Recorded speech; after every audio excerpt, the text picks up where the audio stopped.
Hey, get your numbers up. I had to get my numbers up. Now I got it like they gave it to me. But I took it, they ain't give it to me. She really do it to me. God knew it for me. Yeah, it really fit, it's a shoe-in for me. I started hooping for the Nike check. I play tennis for the Rolex. I be in Miami, never seen a beach. In the fountain blue when you saw me. She was all on me, had to get her up. I just came to get these women in these fits up. I'm everywhere, I just didn't get no pics up. You was there, you saw me get my up. Oh, you heard about it. Then these love the gossip. Damn, I had to get it poppin'.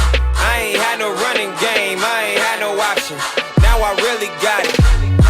I really do, I really got it. Ain't no secret to it.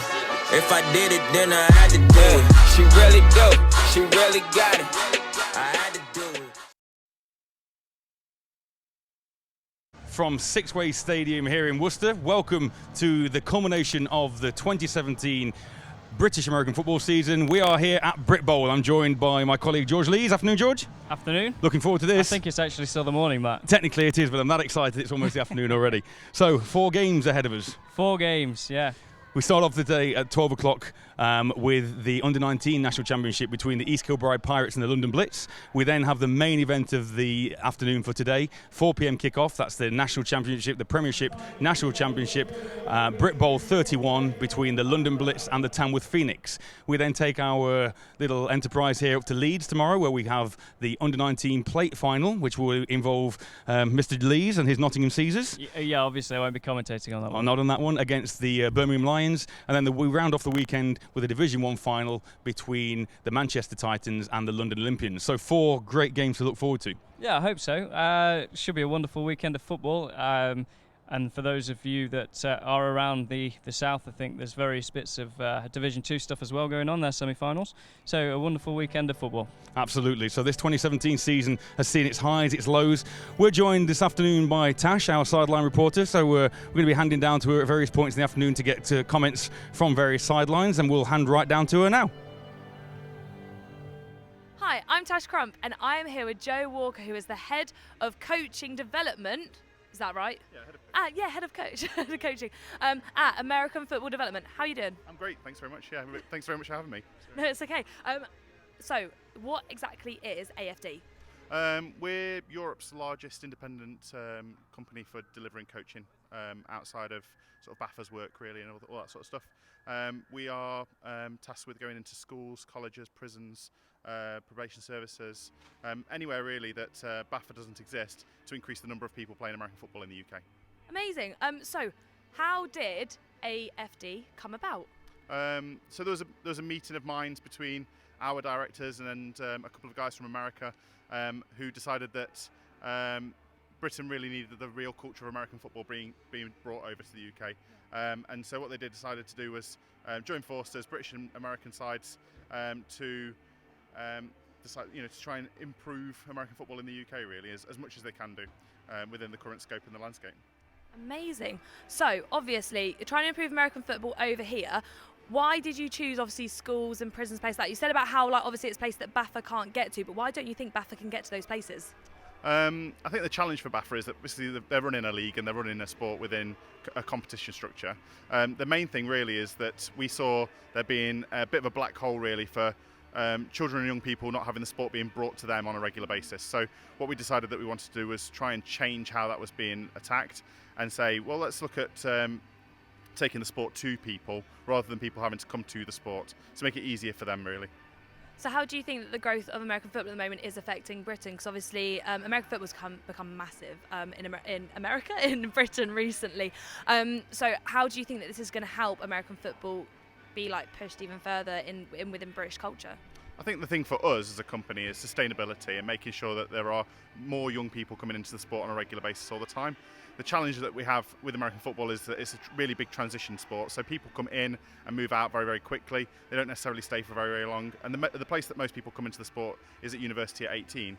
So what we wanted to do was we wanted to bring that age right down to being lower than sort of 13 and 14 really. Get more young people playing flag American football, get more young people playing contact American football within schools as well, and hopefully changing that landscape a little bit. Amazing. So obviously the first game up today is the under-19s. Yes. So we've been told that some of them aren't obviously 19, but they are younger. Do you think one of these programs is going to help people get young people into American football and be able to actually play in these sorts of games like the under-19 games? Yeah, I think so. I think that's the future really for us as a company and for youth sport. I know that the Pirates and the Blitz have done really, really good work with their youth setups and junior setups in the last few years, and you can really tell by how strong they are as programs.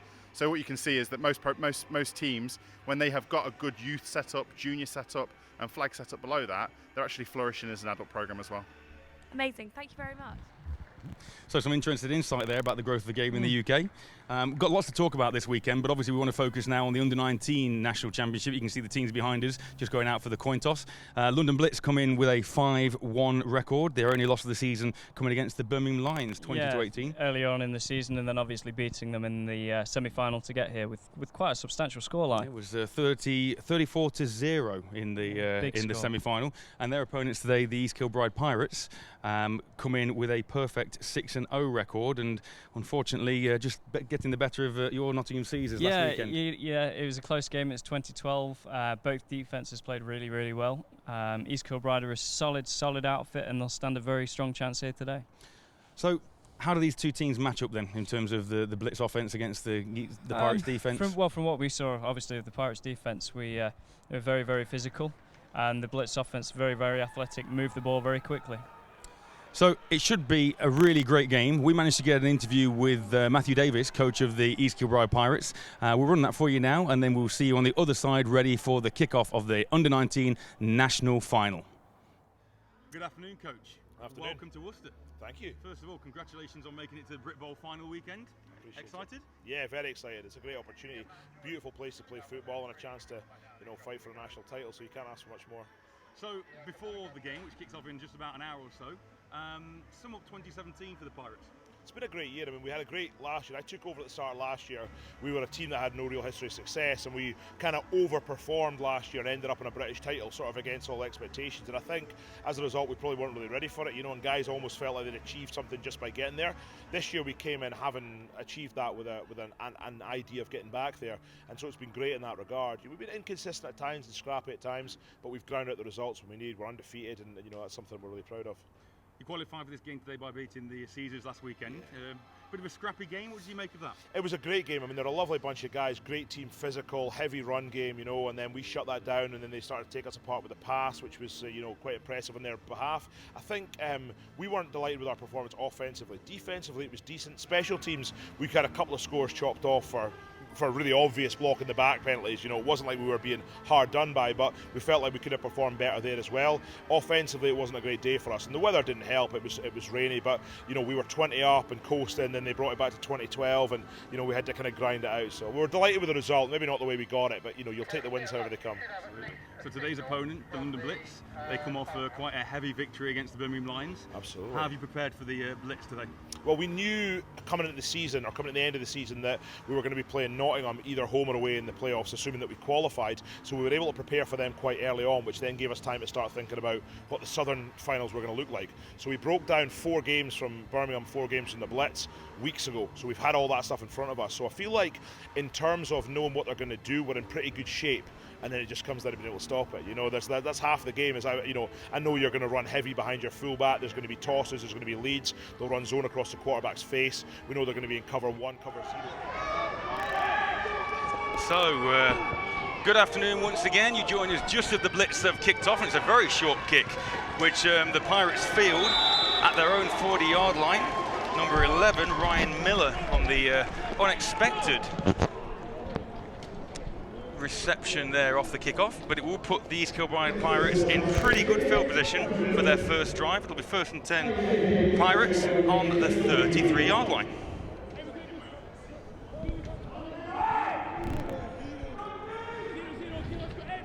So our referees for this afternoon's game: head referee Evan Patterson, umpire Albert Lambert Jr., head linesman Lee Wood, line judge Stuart Ager, back judge Colin Edwards, field judge Andrew Morrell, and side judge John Griffin. So a 7-man complement is on first down. The attempted pass,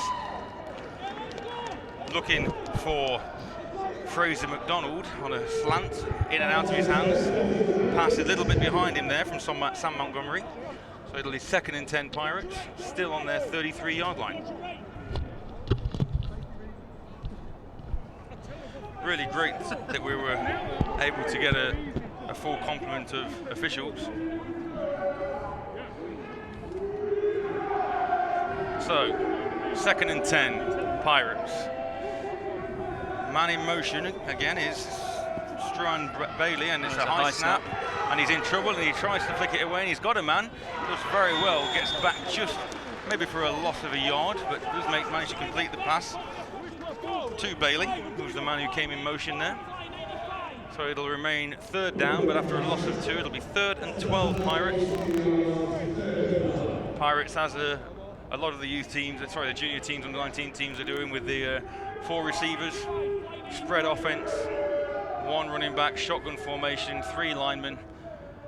The blitz, you can see nobody any deeper for the blitz than 10 yards away, and there's a flag. So this is going to be a free play after a defensive offside, and ball is up in the air, and it is caught.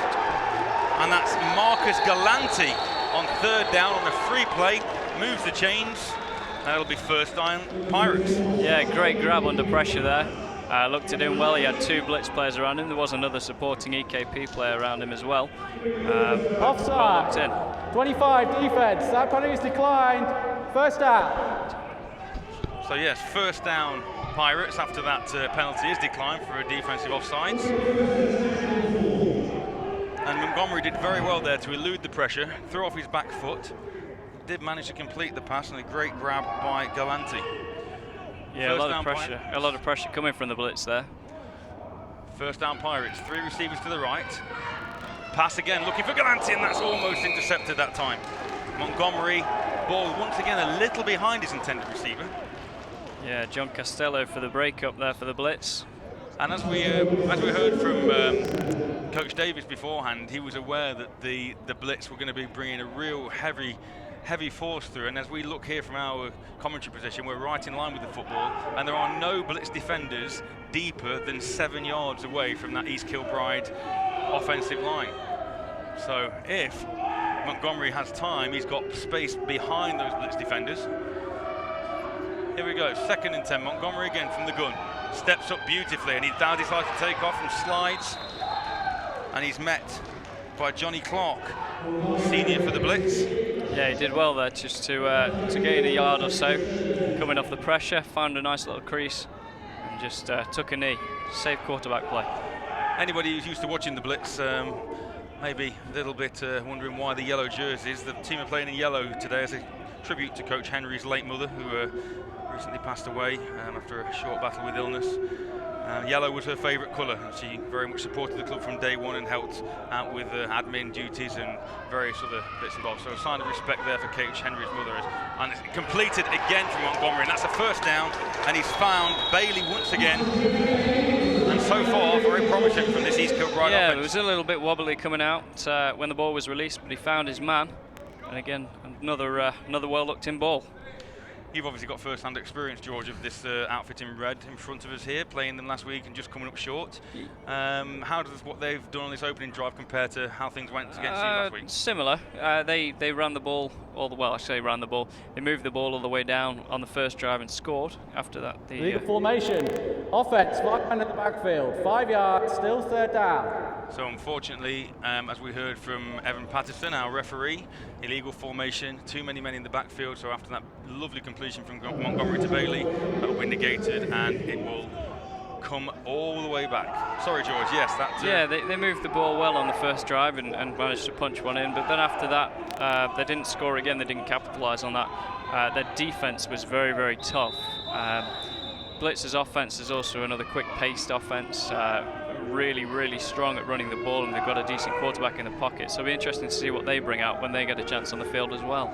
So 3rd and 15 after the penalty. Montgomery back to pass again. He steps up very quickly. He's got space this time, but he can't elude Rob Cully, second-year player. Yeah, it was the Blitz. Nice play there. Just makes the tackle.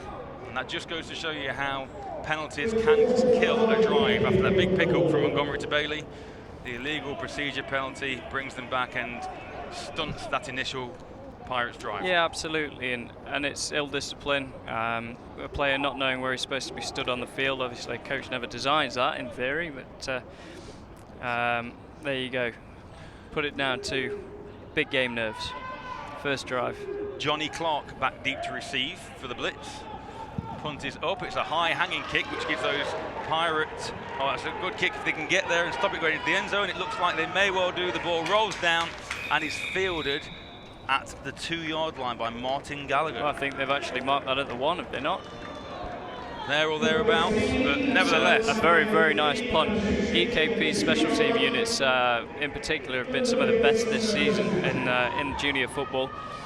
They've scored a touchdown every single game apart from the semi-final game off their special teams unit, usually returned by number 81 for the Pirates, Jack Cochran.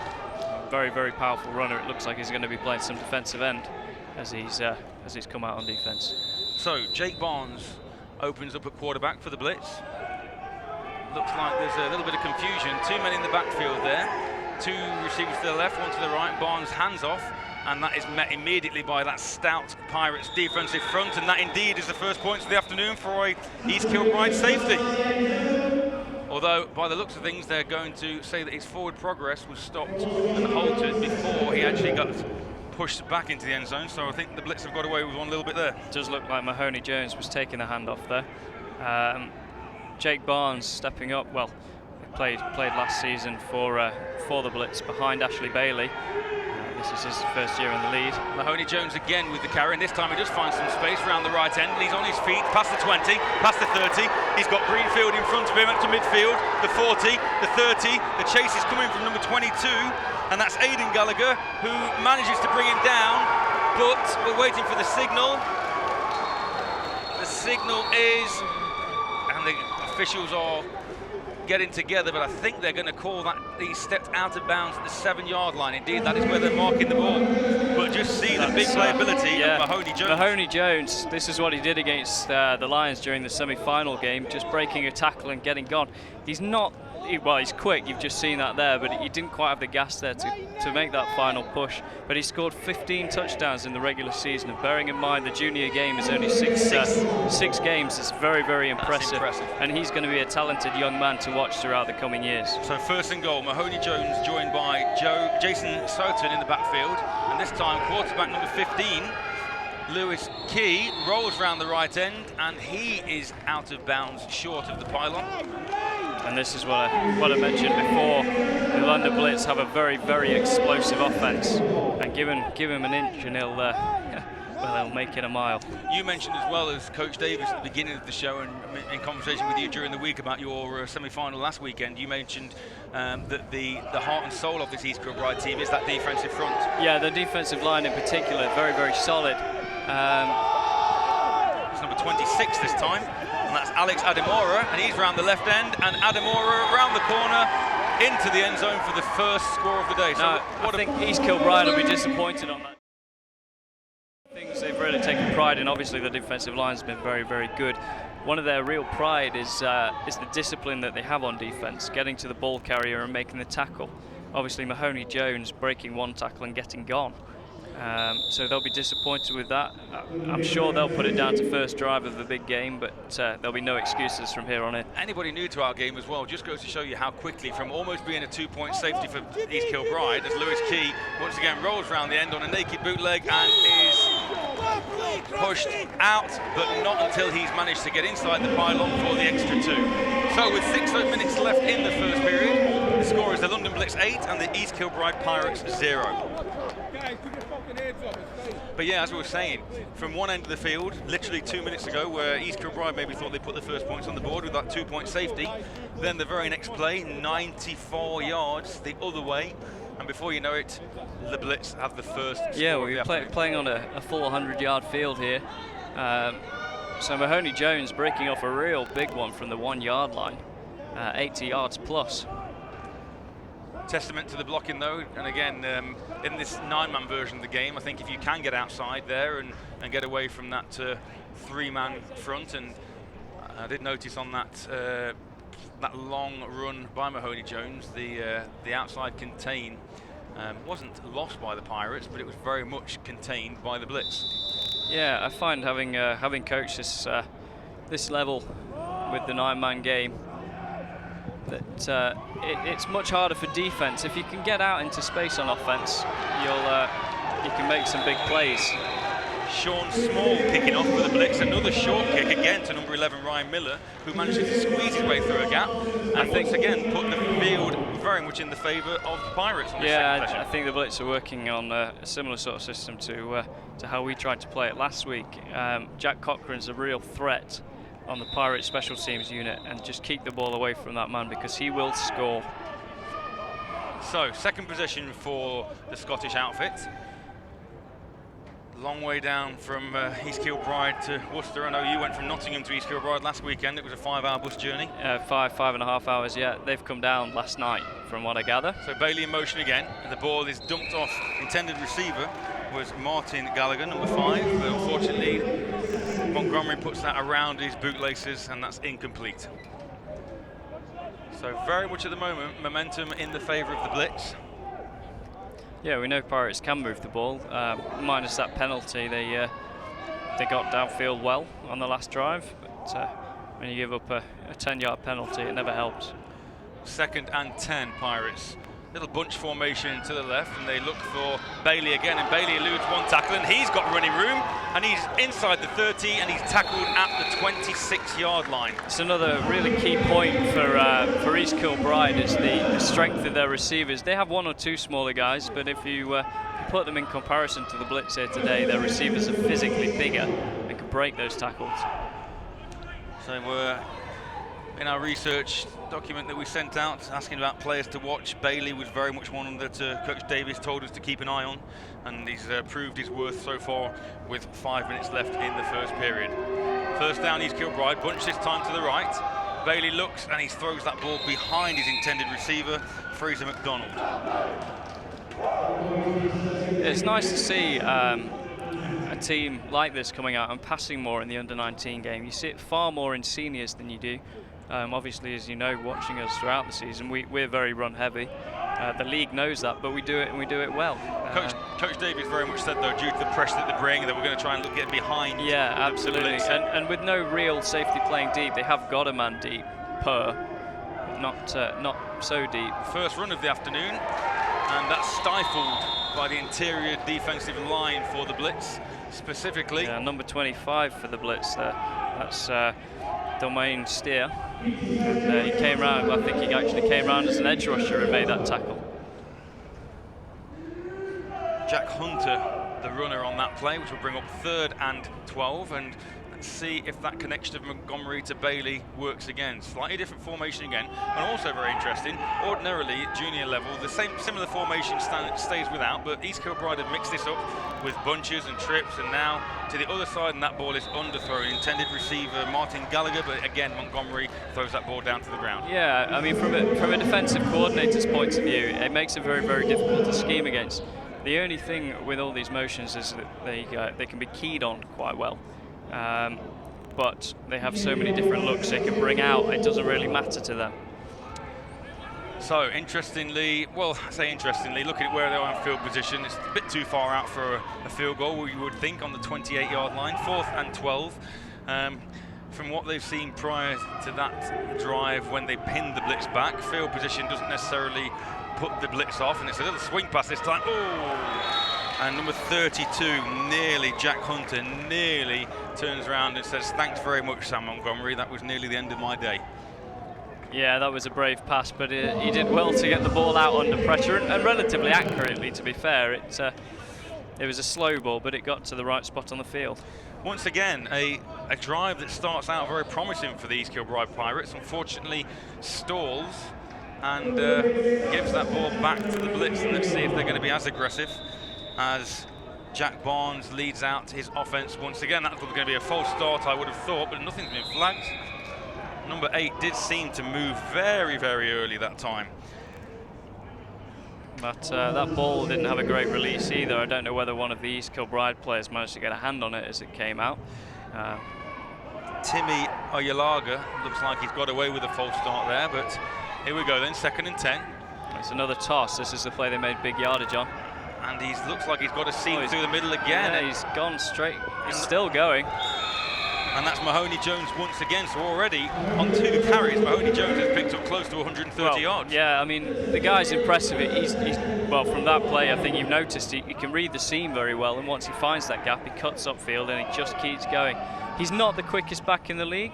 He's quick, but he's not the quickest. But he runs very, very strong. So Jake Barnes again, hands off this time. It's a good defensive play that time by Mark Cochran, linebacker for the Pirates.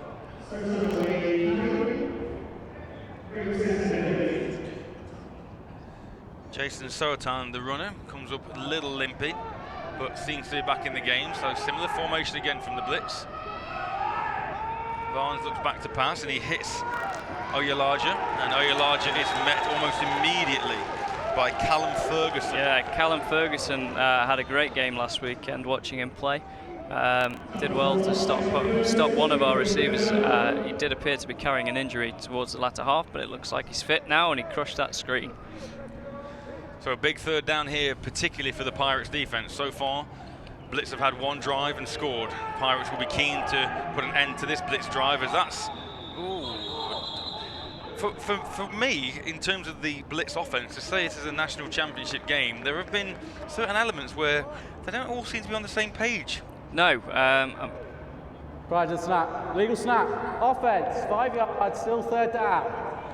Yeah, I mean, that one was just... I mean, I have heard once or twice of centres around the league just going sod this and snapping the ball because they can't be bothered to wait anymore, but I think that was genuinely a miscommunication. So Barnes on 3rd and 15, puts the ball up long. He's got a man there, but and number 22, Aidan Gallagher, had a chance to pick that ball off.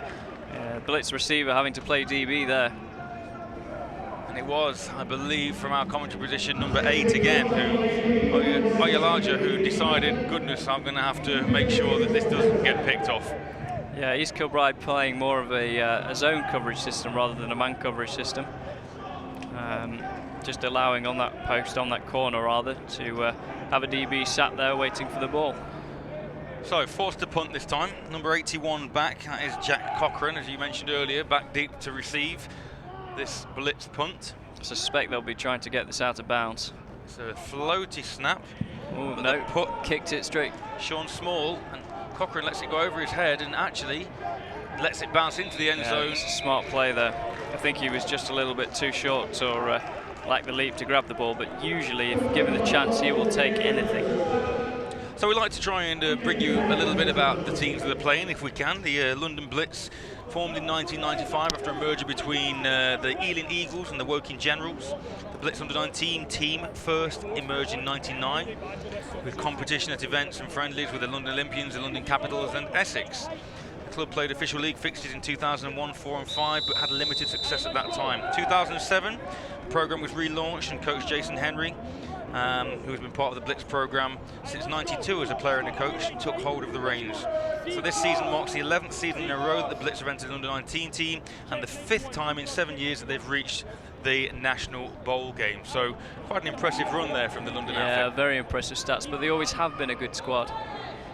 So East Kilbride's 3rd offensive possession from the 20-yard line. That play ends before it even begins.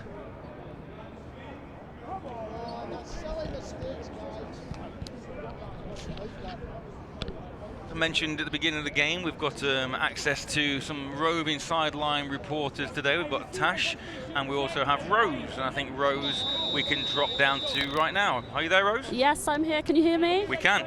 Brilliant. I'm with one of the Blitz players, Lennox. Lennox, how do you think the game's going so far? I think it's going really good. We started really well with Aaron's big run, and then Alex finished off with the touchdown as well. So really good. Great. And how do you think EKP is sort of lining up? Do you reckon they're tough competition, hardest you've played so far, or do you reckon you guys could probably win it?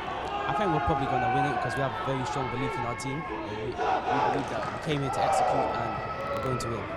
All right, guys, thanks a lot. Back to you guys in the studio. Thank you very much. We'll see you in a little while, Rose. As you just saw there, Martin Gallagher managed to get behind his defender, but that ball was floated a little bit by Montgomery. Yeah, under pressure. It sounds like the young man that Rose was speaking to sounds very, very confident of a Blitz victory. Interesting there, as you saw and we mentioned earlier, Montgomery is under pressure constantly, but there is a possibility of getting behind that Blitz secondary. Yeah, I mean that looked like a straight 9 from what I saw of the came on a motion, play. On a motion first, and just straight down the field as Montgomery has the ball again under pressure. Oh, he's number 88. Just Fraser McDonald with the grab, only making a couple of yards there. I'll bring up 3rd and 6. But yes, if Montgomery can just have a little bit of time and almost step into his throws, there are definitely opportunities there for him to beat that Blitz secondary. Yeah, if they get deep, but you know the Blitz rely on this pressure getting to the quarterback, and so far it's worked for them. So 3rd and 6. Trips to the right, to the short side this time, with Jack Hunter alongside Montgomery.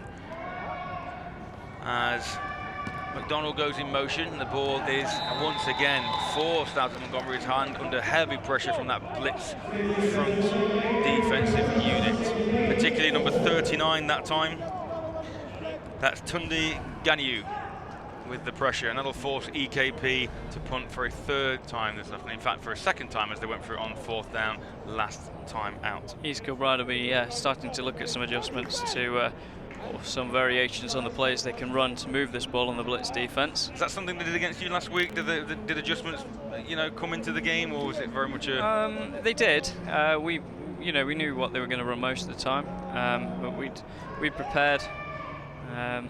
And like I say, they scored on the first drive, and after that, didn't do much. But the special teams unit and the defense really won them the game. And Gary Speed punts that ball away that time to Johnny Clark, and Johnny Clark has the ball bounce off his shoulder pads, which means it's live, and manages to drop on it to secure possession with the Blitz, but he does lose a good 15 yards, and it will be Blitz 1st down on their 25. Yeah, their special teams unit and their defense are very, very good, and I'm sure they've adjusted to that Blitz formation.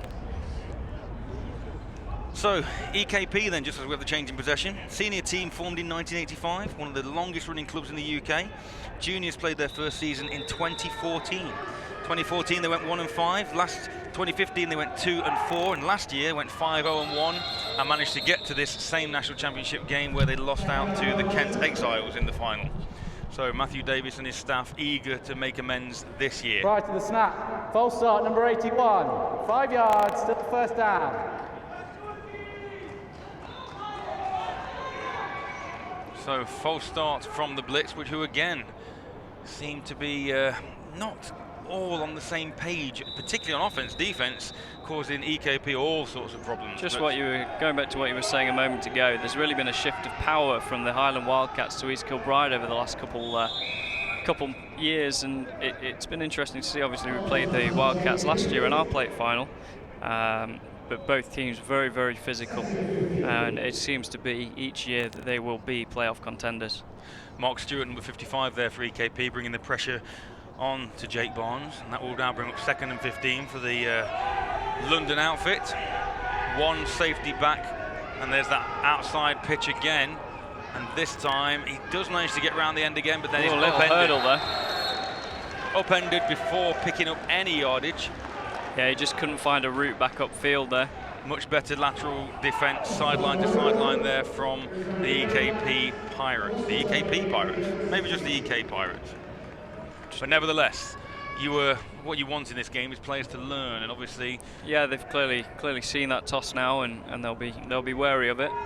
No doubt, Blitz will have some addition to that play where the quarterback probably swings out with the ball.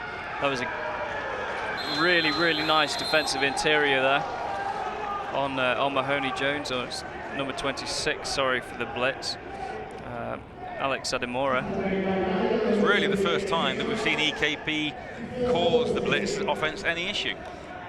But they have done, and it brings up 4th down, as you say, 4th and 14. And once again, that man is back to deep to return. You've excited me about Mr. Cochrane. Well, if he gets hands on the ball, I hope he does something for you.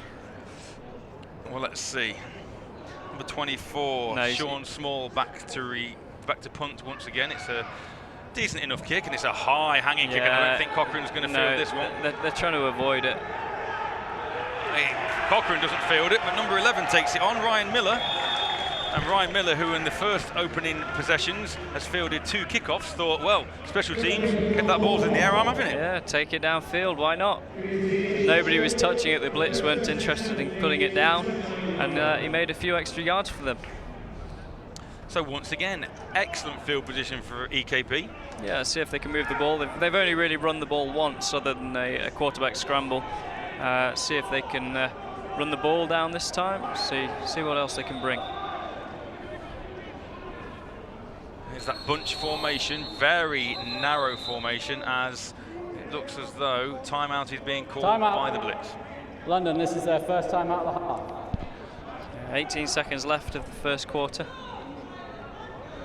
So yeah, coming to the end of the first period, it's been a really quick first period, and actually some really entertaining football, some nice completions, some good runs, good pressure from both defensive units, special teams play. It's been a very good advert for the Under-19 game so far. Yeah, I think it has been. That's fair to say. You know, the Under-19 really is a game that's somewhat overlooked by the rest of the league. Obviously, the youth setup, the Under-17s, has really come a long way, and then the senior game is obviously the big one. But the Under-19 game is one that's really been sort of in the last 3 years looked over by the rest of the league. But it's a really good advertisement for what these young men can do on the field. So first down EKP on the Blitz 29. Similar formation, 2 receivers each side in a bunch formation. And that ball and Bailey has that ball, and he's at the 5, he's and gone. In. And that's the first point of the afternoon for East Kilbride on a very well executed play. Montgomery had less pressure there on him, and he just runs that sort of shallow corner route, and in he goes. Beautiful over-the-shoulder catch there from Bailey.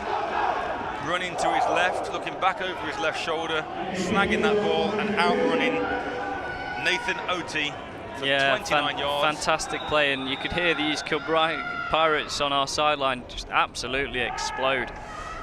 29-yard pass reception there to open the scoring for the Pirates, and they're going for 2. Barnes looks again, and he tries to dump it over it, and he finds McDonald. And McDonald adds the extras. It was Montgomery to Barnes, but Montgomery to McDonald, rather. No, but East Kilbride, you can see the electric. They've really woken up. What impressed me there, particularly on that last 2-point conversion, was the poise of Montgomery. Yeah. Pressure was coming, he looked to run to the left, but he had the presence of mind to keep his eyes downfield and just shovel that ball to McDonald. Yeah, he's a really talented quarterback. You know, he's not made some bad reads under pressure. He's not chucked the ball to the opponent. He's tried to find a man or taken it up himself. He looks downfield even though there's pressure coming at him. And it's a really great sight to see, particularly from a junior quarterback. So, coming towards the end of the first period, we're all tied up at 8 in this Under-19 national final.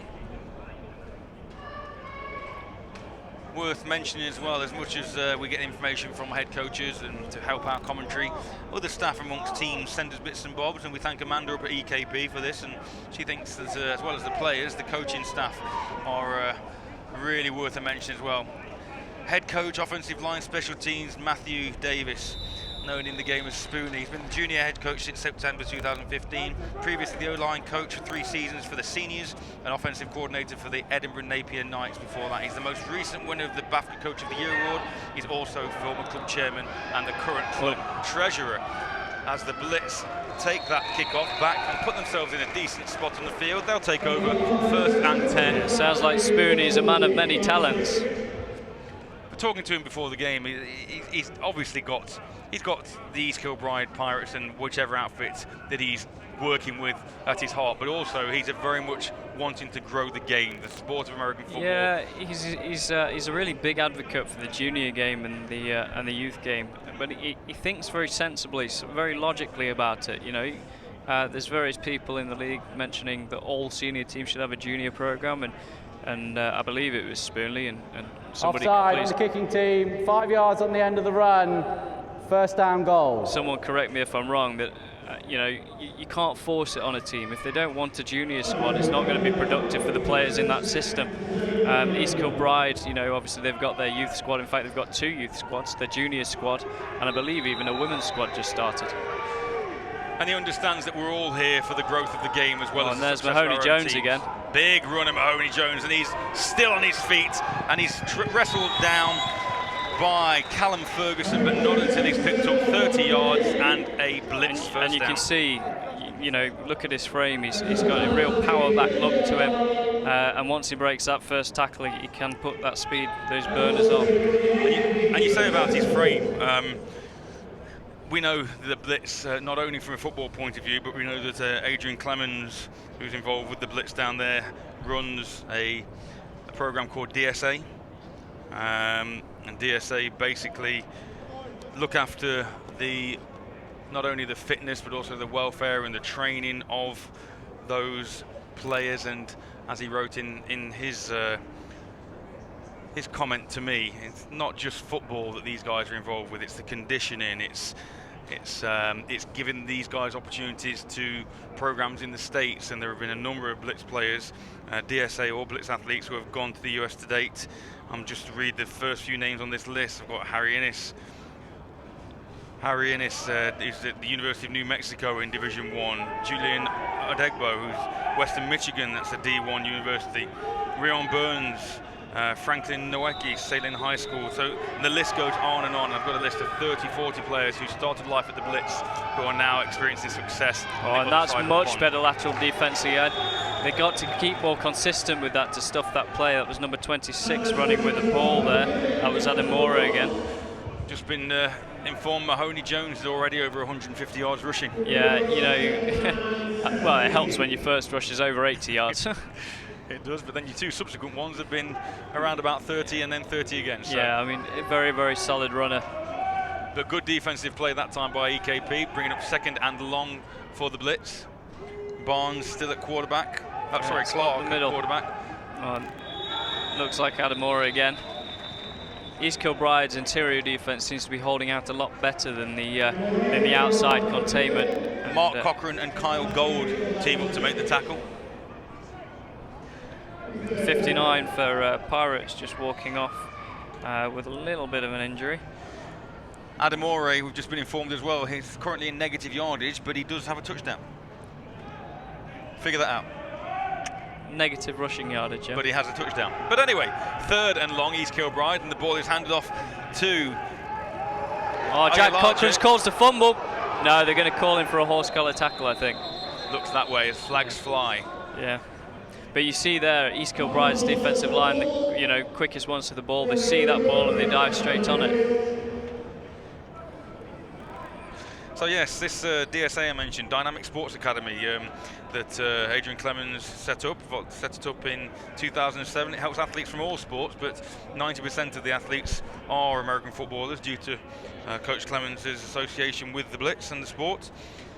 He quotes, "Our training encompasses strength, speed, nutritional workshops, sports psychology, performance vision, and more to develop every aspect of an athlete to make them the best that they can be." This was here from the official on that last call.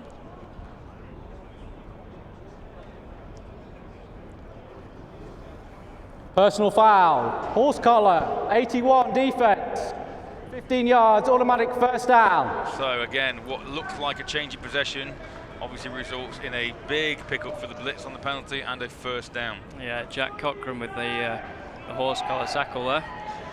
So just going on a little, many of the Blitz train at DSA, and it's a big part of why the Blitz have been so dominant in recent seasons, as they train Monday, Wednesday, Friday all year round with DSA, and then football on Sundays and Wednesday evenings during the season. That's got to be a holding flag there. Well, the flag has come out. The flag has come out. Adamora is still fighting. That's because the whistle is not blown, and a scourge of Pirates bring him down. But I think, like you say, that one is definitely coming back. Yeah, I mean, it really helps if you're in London and you've got the access to that sort of thing. Obviously, DSA is set up The Wildcats have a similar sort of Program. program. You know, it's not DSA, but they do it within the club. And a few, I suspect the Lions have similar access. I don't know whether they use it, but Holding. 25 offense. 10 yards from the previous spot. Still first down. So, as a result of DSA being as successful as it was, Coach Clemens goes on to say that an international recruitment program, the IRP, was then devised, and that's how so many of the Blitz athletes have now managed to make the US, and have placed over 20 athletes in America right now, and there are many more that they're working with in 2018 to get them placed out there. Larger again eludes 2 tacklers and steps out of bounds, picks up 7 or 8 yards, and will bring up 2nd and 13. you know, I think all programs would love to have that sort of development around them and that sort of access to various bits and pieces. And you know, the Blitz are one of the more established clubs. You know, what they've done is absolutely fantastic. We hear from the NFL obviously now that about the European players who are trying to make it in the pros stateside. Bowringer one springs to mind, the Vikings receiver, as the ball gets put up. Oh, and it's a pick. Interception. Number 11 for the East Kilbride Pirates, Ryan Miller with the grab. Wow! Highlight play, one-handed snag, and he's then hit late out of bounds, which I think is what that flag's going to be. A bit of a frustration. Yeah, what an there. absolutely fantastic grab. I don't know whether he can get a replay of that. Listen to the flag, but I think it is going to be a personal foul, unnecessary roughness penalty. But that man who's fielded 2 kickoffs, in fact fielded 2 kickoffs and decided to snag a punt, has got himself involved again. And as you say, Ryan Miller with an athletic, acrobatic, one-handed interception. Yeah, and I think he just wants to touch the ball. And why not? It's a national final. Yeah. Make the play. Here's referee Patterson. Personal foul. Illegal low block. Number 10. Gold. 15 on the end of the run. First down. Oh, it's an interesting call. It's a low block call on London Blitz. And at the moment, they're lined up on the wrong side of the ball, I believe. There we go. Now they're going the right way. There we go. So yeah, so as I was saying, the success of Europeans and the efforts of Europeans trying to get into the NFL now, and the Blitz have had 3 players who have come through the Blitz program, the under-19 program, made the NFL. Currently, Lorne Mayers at the Oakland Raiders, Jermaine Elimuna for the Baltimore Ravens, and Jason Brisbane, who spent time with the San Diego Chargers. So what they're doing down there in London is obviously producing the goods. Yeah, absolutely. And like I say, if you've got the access to it, why not? Great penetration there that time by Tunde Ganiyu for the sack. And Montgomery is dropped for an 8-yard loss. Yeah, I believe Coach Henry, the Blitz head coach, has also been appointed for the GB Junior head coaching role. So I think various players around the league are waiting eagerly for the first round, as it were. See if they can make that squad, see what the GB development can do. We've seen on both sides of the ball from both teams there are explosive plays to be made. Let's see if Montgomery, as the whistle is blown dead, players blown dead intact. It's a timeout, second timeout for the Blitz. So with 7 minutes left. Timeout. London, this is their second timeout of the half. 7 minutes left in the first half of this under-19 National Championship. We remain with the score: the East Kilbride Pirates 8 and the London Blitz 8. Must say at this point, obviously George and I are courtesy of Onside Productions, but we bring you today's and all weekends broadcast with the very much appreciated help of double coverage, Nick Wilson-Town and all his staff, who are currently patrolling the sideline. More camera angles than we've had before. And Jimmy, we've got Jimmy. We've got Jimmy up here in the booth, our statistician and our scoreboard operator. Obviously we've mentioned Tash and Rose on the sideline from DC. Also, this production this afternoon is being brought to you, and all weekend in fact, in association with EP Sports.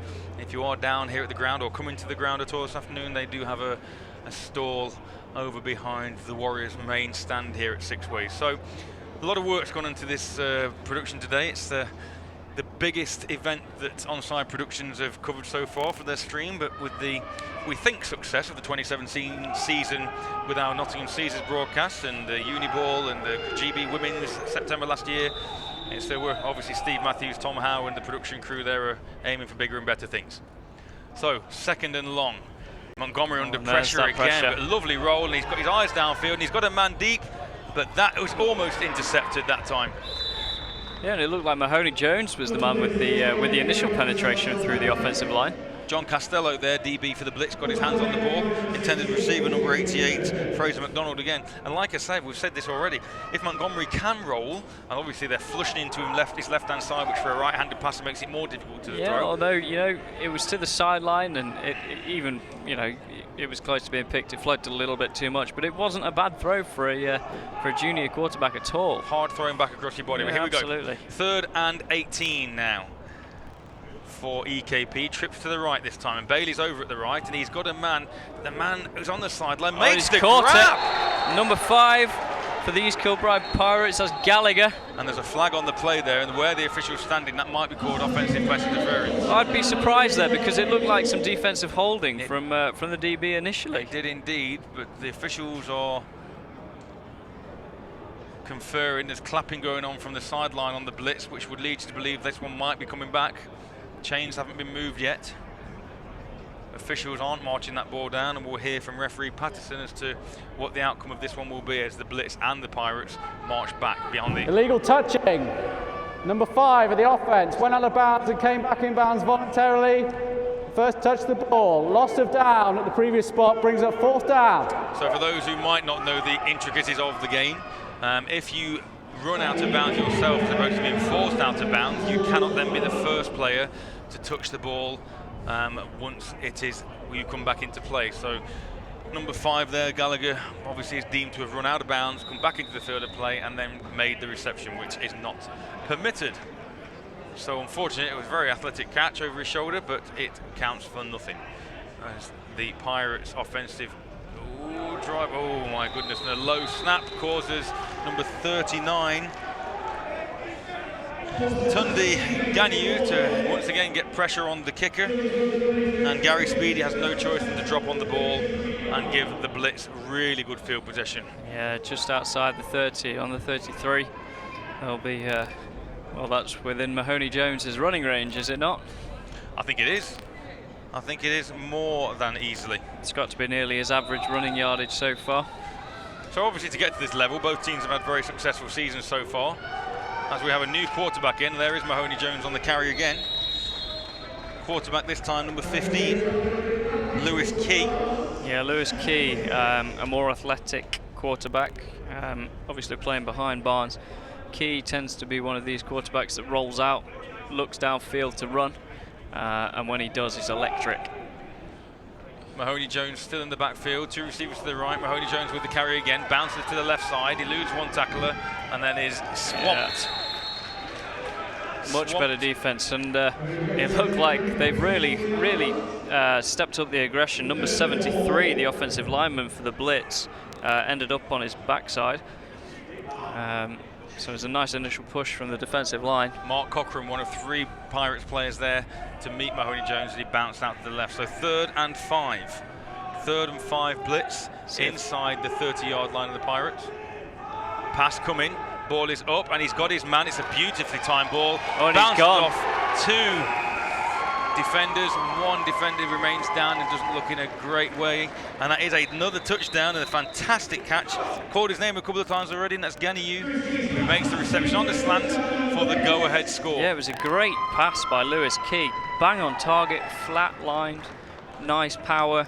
That was a really nice throw. Hit Ganyu in stride, and Ganyu with his size and power bounced off 2 defenders, and in fact one of those defenders who is walking off the field. It's number 11. It's our man, isn't it? It is. It's Ryan Miller.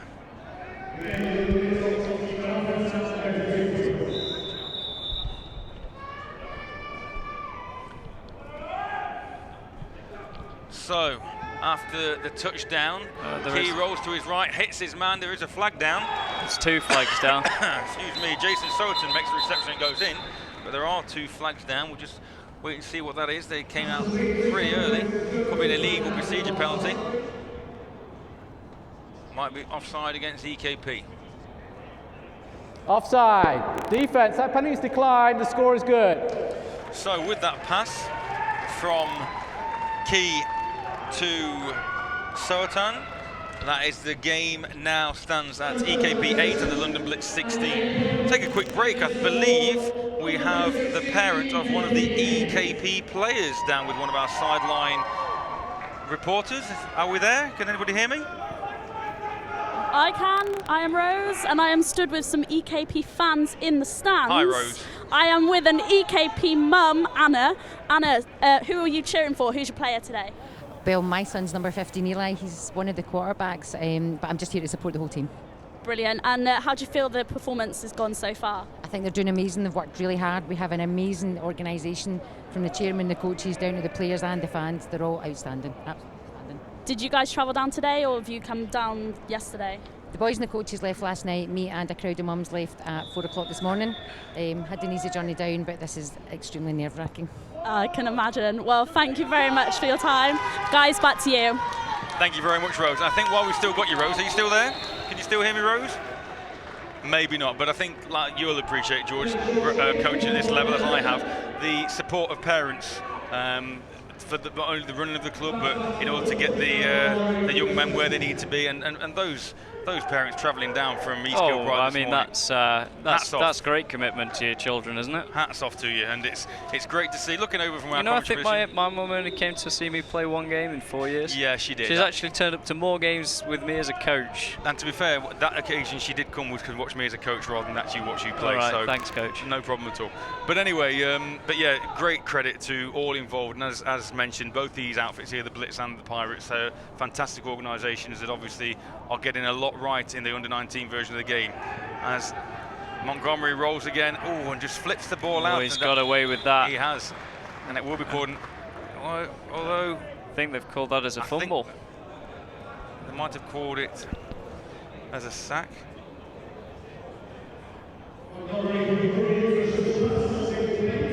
Jeff Williams on Twitter. Good afternoon to you, sir. Just getting in contact with the show here. Wants to give a shout out to former Edinburgh Wolves players who are currently with EKP. So good to know you're watching. Good to have you on board. Yeah. 2nd and 10. Sorry, George. 2nd and 10. The Wolves, unfortunately, a team that folded last season, as is often the case, unfortunately, with the junior game. It really needs to be targeted by the league to improve.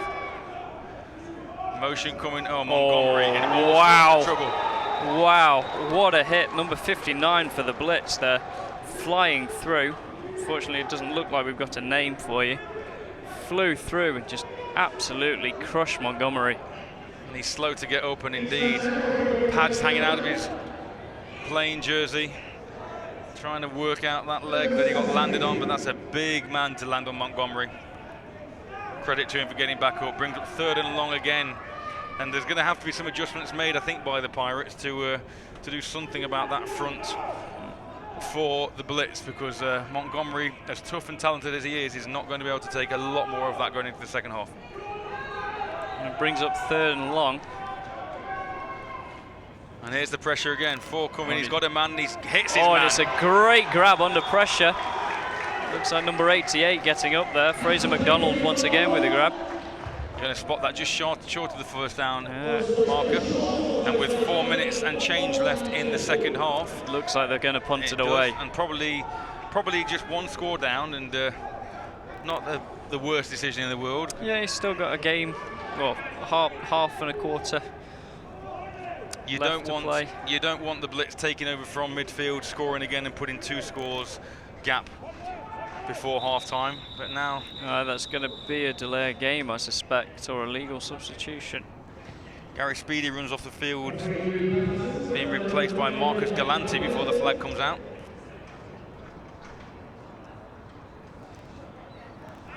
Substitution infraction, offence, 5 yards, still 4th down. A little bit sloppy there from EKP.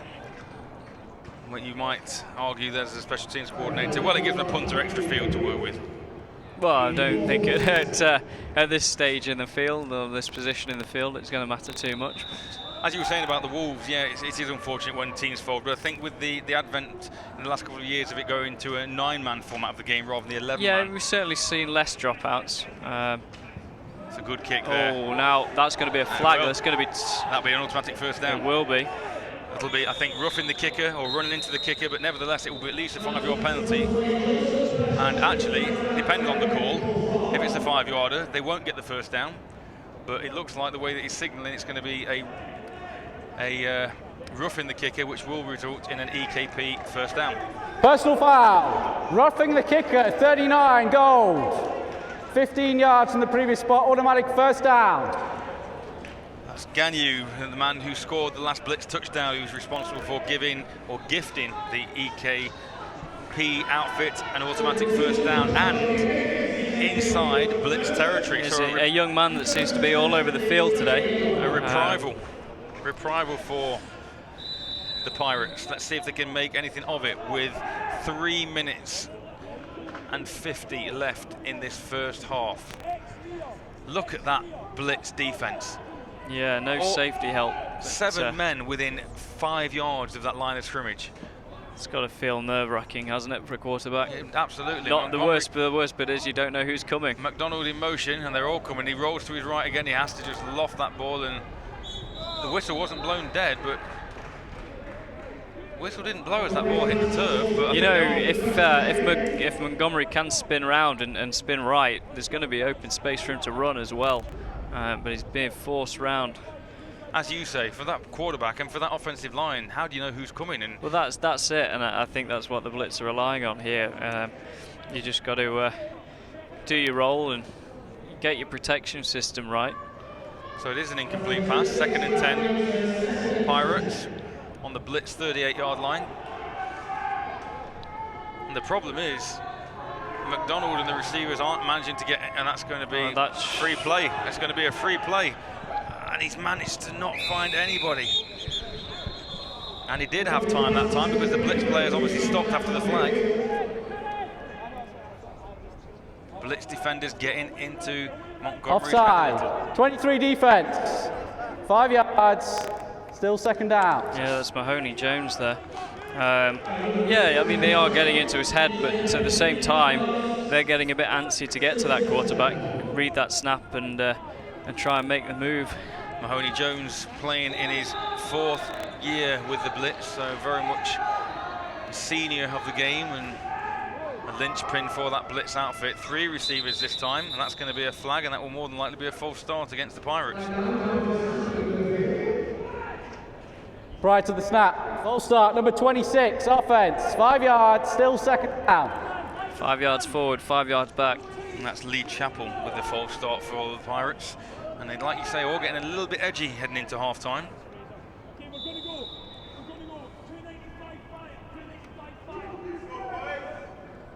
Second and 10 then for the Pirates. 4 receivers this time, making the Blitz have to spread out a little bit.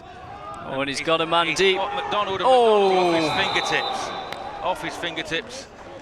Close to a big play there, but that is the way. That is unfortunately what the Pirates might have to do a little bit to keep that Blitz defense honest. Yeah, the receivers are certainly good enough to make those plays. Broke out from the coverage that was on him and got a yard ahead, but just enough pressure on him to drop that ball. Could argue that ball was a little underthrown, and Montgomery did have a little bit more time than of late. So 3rd and 10, Montgomery again, and here they come, and makes a reception, but not before the flags blow. And that false start against the offense once again.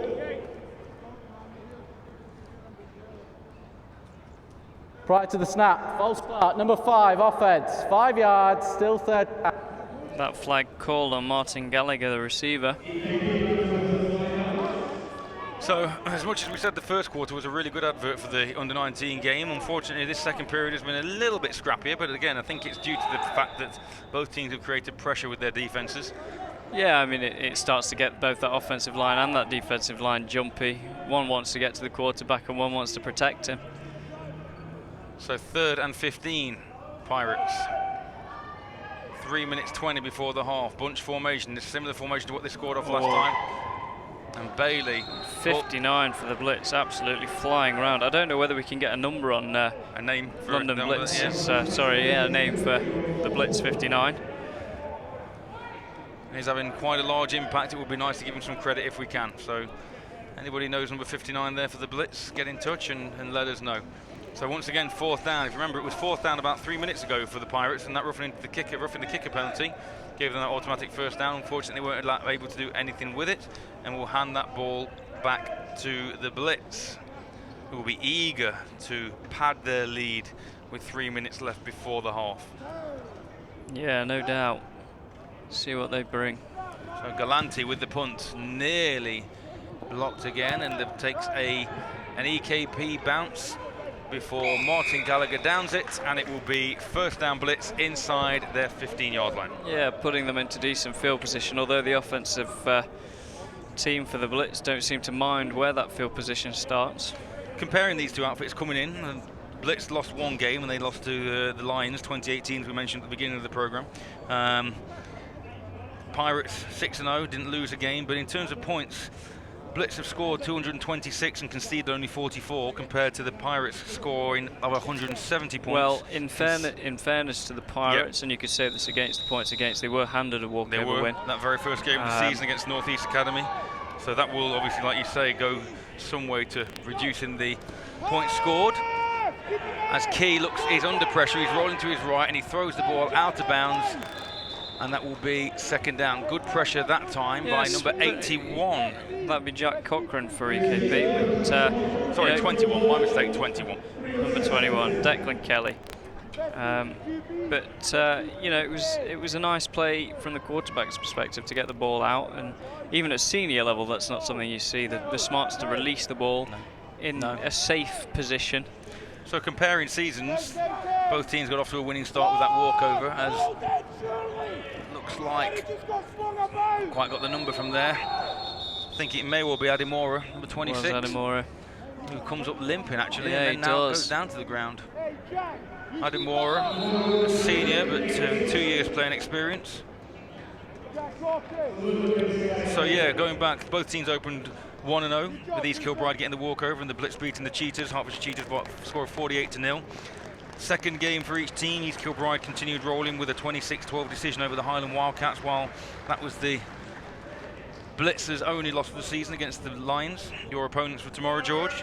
Third game, East Kilbride shut out the Chorley Buccaneers 20-0. At the same time, the Blitz were shutting out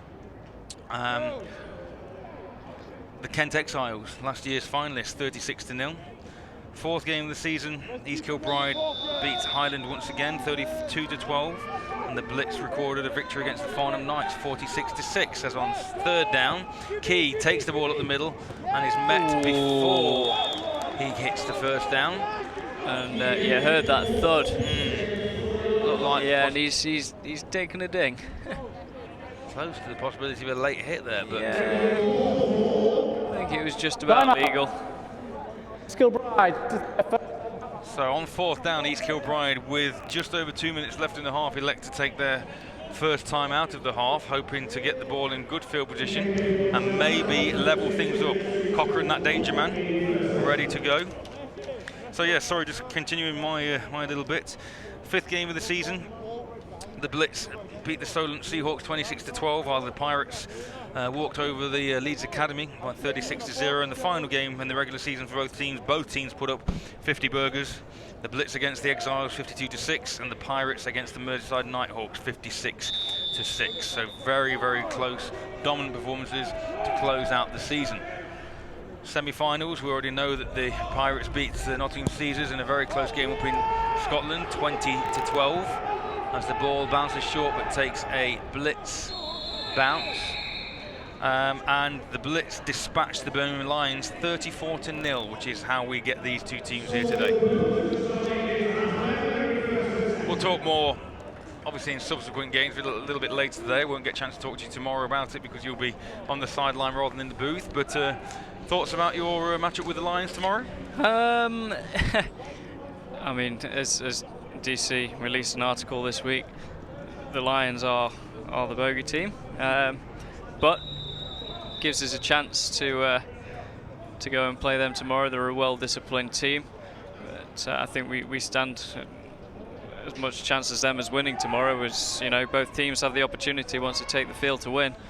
So we'll see what our boys can bring out. Bailey in motion, and again, Montgomery throwing off his back foot a little bit there and underthrowing his intended receiver, which is McDonald once again, number 88.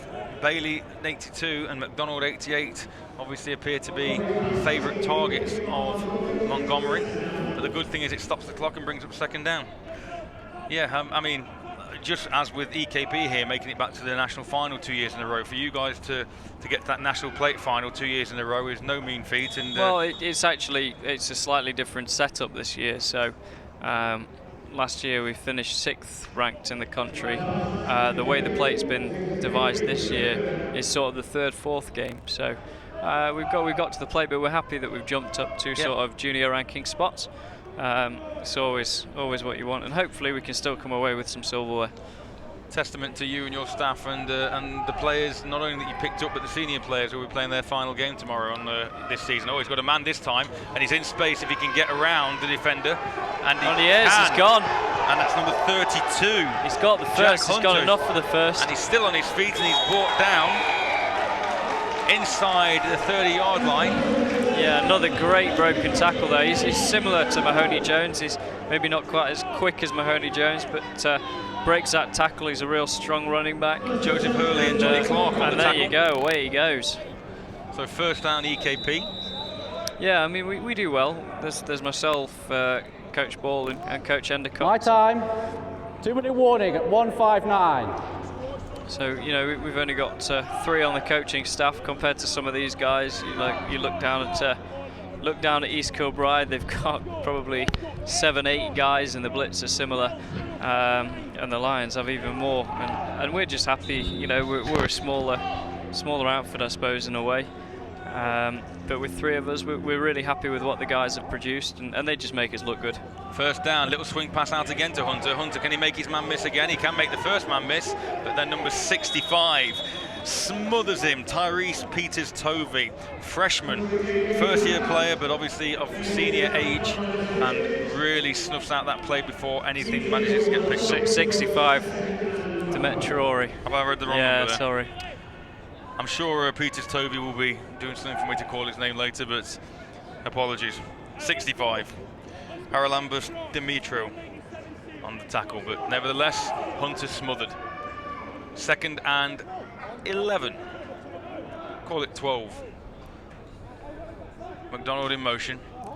Montgomery drops back to pass. Got to get rid of it again early. He's got his man over the side, and he's got Montgomery, and he's going to go. And he's in for the score. No flags. Touchdown EKP. Yeah, and that's what you've really got to watch with East Kilbride, these motions, and then the receiver just flows through naturally, and if you don't pick him up, the receiver's already got the speed, and he can get away from the defensive backs, and there you see it, he goes in for a score. As we mentioned though, East Kilbride managing to take advantage of that very shallow blitz defence. Yeah, and you know, that's what they're keying in on, and there you go. Blitz DB there, didn't get the number on it, but Blitz DB caught in a little bit of no man's land, receiver behind him, ball watching a little bit, looking at the quarterback. See if we can tie it up here then, if EKP can manage to tie it up. Man in motion again, Montgomery, high snap, flips it out, and that is unfortunately for the Pirates, away from Bailey, and it will remain the EKP. He remains East Kilbride, the EK Pirates. 14 and the London Blitz 16 here, close to half-time in the Under-19 National Championship at Sixways Stadium. Brought to you by Double Coverage, Onside Productions and EP Sports. Yeah, we've got a little bit of a half-time spectacle for you, as it were, half-time show with DC's very own Tash Crump. It looks like she's been joined by Joe Walker and Andrew Morgan. Andrew Morgan, the OC for Birmingham Lions University. And another fine-looking gentleman, all suited and booted. So that should give us a chance to rest our voice a little bit, have a bit of a drink, since I'm doing 4 games over the weekend, and obviously you're doing 3 and coaching 1, so going to be busy for the next day and a half at least, but been an enjoyable first half. Yeah, it's been a really, really nice game. That's the cutest thing I think I've ever I said. think it probably is. No, it's been a great game to lovely watch game. so far, and I think it really has been a great advertisement for the under-19 game. And it's really nice as well. The Tamworth Phoenix arrived a while ago, and they've been sat to our left watching the under-19 game. And very much is the future of the sport, whether it's in the BAFA leagues, the national leagues, or whether it's at university level. Yeah, these players are going to be coming through at some point. Nice step to the outside by number 11, who's tight ropes the sideline rather. Johnny Clark gets out to midfield. It looks like a little bit of cramp or a tight hamstring for East Kilbride's number 55, Mark Stewart. He's laying on the floor laughing. It doesn't look too bad. So. Yeah, the coaches are down there having a giggle with him. So, but with that return, puts the Blitz in real good field position inside the Pirates' half. With just over a minute. And we know the weapons they have. We know their quick strike capability. So this one could easily produce another score before the half. The Blitz will be hoping so. The Pirates will be looking to try and stifle this latest attack. It looks like Lewis Key's the man in with Lewis Mahoney Jones. There he is. Mahoney Jones has got the ball and he's on his feet and he breaks breaks gone tacklers. all the way. Wow. Running through 3 Pirate defenders, leaving them on their backs. Sheer power, straight line speed. Bish, bash, bosh. Yeah, what a fantastic run. That's incredible. You know, the Pirates, they really need to bring this defense together. Get these double team tackles going. Don't let him, well, I think they just tried a triple team tackle, but get these double team tackles going before he gets into that real burst of speed. And how about this then? That's got to be, with a minute to play, close to, if not over 200 yards already. As Key rolls to his left, he's got a man out to the corner, but does he get in the pylon? Does he hang the ball over? Gonna give it to him. They have. Great run by Lewis Key, Blitz quarterback, to add the extras and just edge the Blitz. Aaron Mahoney Jones edging towards 200 rushing yards in the first half. Well, we've had confirmation he currently is on 204 yards and a score. Wow. That's not a bad half of football from that young man. In what could be his final game, or will be his final game, if our statistics in terms of his seniority and playing experience are accurate. So, yeah, and East Kilbride really need to find a way to shut that man down. Well, unfortunately, 3 missed tackles there by the Pirates, and like you said, once they got through that defensive front, the secondary do seem to be struggling with the power and size of Mahoney Jones. Yeah, I mean, tackling-wise, you've got to be so disciplined. You break down before the tackle, get your body behind the ball carrier, just bring him down. It doesn't need to be a big hit, just bring him down. So the only bonus, I suppose, for the Pirates is with that quick score, there are still 51 seconds for the Pirates to reply. Yeah, it'd be interesting to see what the Blitz run out with. Now they've got 5 to the left of the kicker, so it may well be an onside style kick. Ryan Miller's over there again. They big kick kick, it over and Miller's it's head. going to go out of bounds. It is, and that's an error of judgment by the Blitz that time. Now, interestingly, that's how we lined up on kickoff last week, with 5 to the left and 3 to the right, doing exactly what they're doing, trying to avoid Jack Cochran. It looks like East Kilbride will ask them to kick again, the way that the special teams and Cochran and number 85, Christian Legal Rubiger. procedure. Free kick out of back. 5 yards, free kick. So yes, so the kick will be Albert. Sorry, referee Paxton forgetting to turn his mic off there, but that seems all fine now. And Cochran and Rubiger look to have another crack, depending on where Sean Small, kicker for the Blitz, decides to put this one. We already know that Ryan Miller, number 11, is effective with the ball in his hands. So let's see where Small elects to put this one. Goes to the same side, and this time Cochran is going to get a go. He's going to go. And let's have a look what he does. Great pressure. There you go. Man. That's Great the moves step. he can make, and he's a real powerful runner. He broke, what, 1, 2, 3 tackles, verging on a 4th. Give him chance, and he'll picks up 25 yards and gives the Pirates a more manageable field with 43 seconds remaining in the half. Currently the score, the Blitz 24, the Pirates 14 here in the Under-19 National Championship from Sixways Stadium. Here at a very sunny Worcester this afternoon, bank holiday weekend. First of 4 games brought to you by Double Coverage, Onside Productions and EP Sports on this Brit Bowl 31 weekend. This is their third and final timeout of the half. So as we get this final timeout of the half from the Blitz, gives us a chance really to have a look at the history of this competition.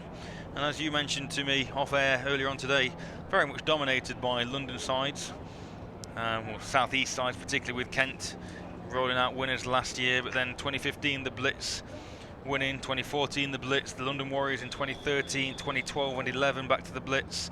Bristol Aztecs, so still southern, but over to the west hand side as Montgomery's in all sorts of pressure. And I think they're going to once again give Montgomery, oh indeed, there's a flag down. Let's see if they're going to give him, maybe it's going to be intentional grounding because he was still in the pocket.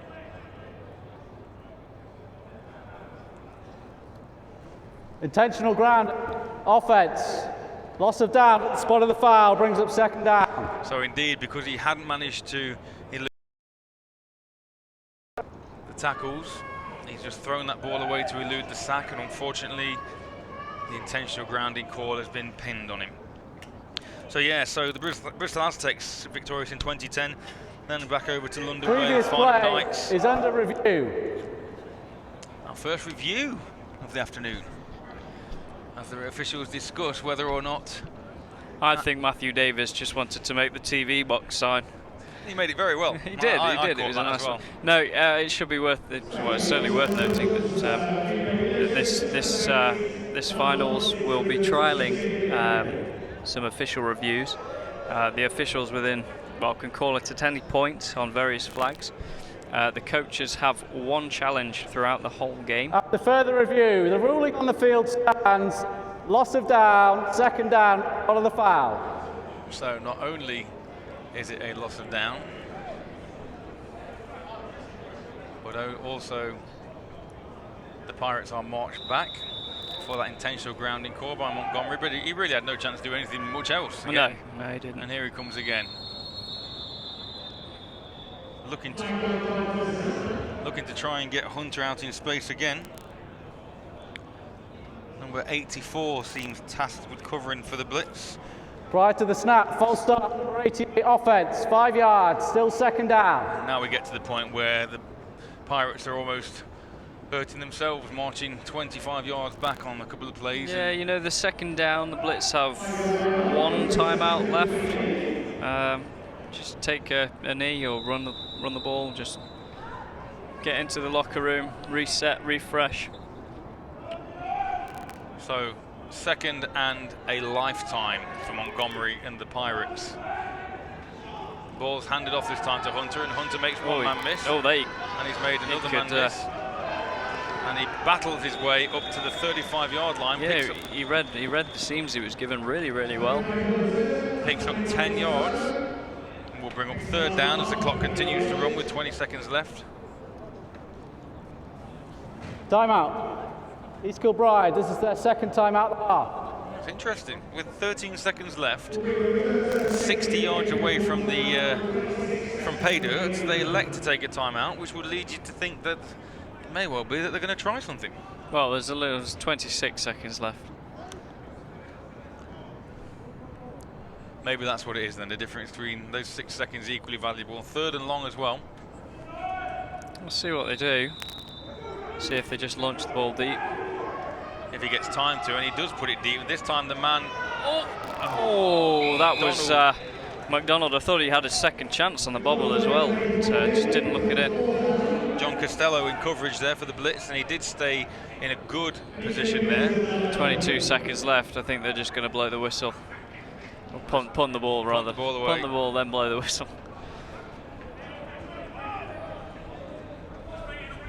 So the last time, looking back at our archive for the under-19 competition, the last time anybody further north than the Watford Gap basically won was back in 2003, where the Clyde Valley Hawks managed to get the better of the Lancashire Wolverines in a more northern-based final.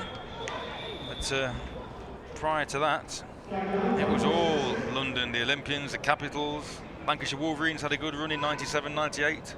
Yeah, Lancashire Wolves have been to this final a number of times over the last 30 years. London Blitz, obviously, they're quite a lot. Offside, number 30, causing a false start, 5 yards, still 4th down. Wolverines, in fact, have been 10 times. 10 times, 2 wins. 2 wins out of 10, and still 2 wins out of 10. 2 wins out of 10. The Blitz and the Warriors both been here 4 times and won every time they've appeared. So that is a defensive infringement that time, which will be a 5-yard penalty. As Galante runs towards Spoonie, Matthew Davis, his head coach, on the sideline to get some last-minute decisions on the plan for this 4th down play. Here's referee Patterson once again. Offside, defence, 5 yards, still 4th down. Also, not to make you a little bit nervous here, but going on from what I mentioned about Adrian Clemens and DSA, there are a number of US coaches that will be tuning into this stream, watching and scouting Blitz players particularly, but also anybody on display. So the audience is a good kick, and it is fielded very well by Johnny Clark, and Johnny Clark gets round the edge and is pushed out of bounds. Flags fly. And this looks like it may well be against the Blitz. Yeah, you think if there are any American coaches watching, Mahoney Jones is the man that's calling the golden boy at the moment. So yeah, so many of these players not only playing for this title, this championship, this 2017 competition, but also playing for their futures.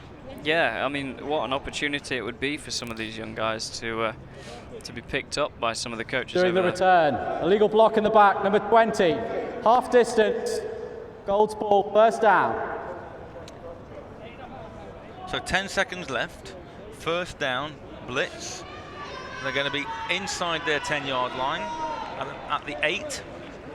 You would think normal procedure would be to maybe take a knee, maybe just hand the ball off. Nah, I'd go for it. Why not? All sorts of things could and may go wrong, but when you've got Mahoney Jones playing like he's playing, this is true. I mean, it's a 92-yard run, but we've seen him do it earlier on in the game. So 1st down, 2 men in the backfield.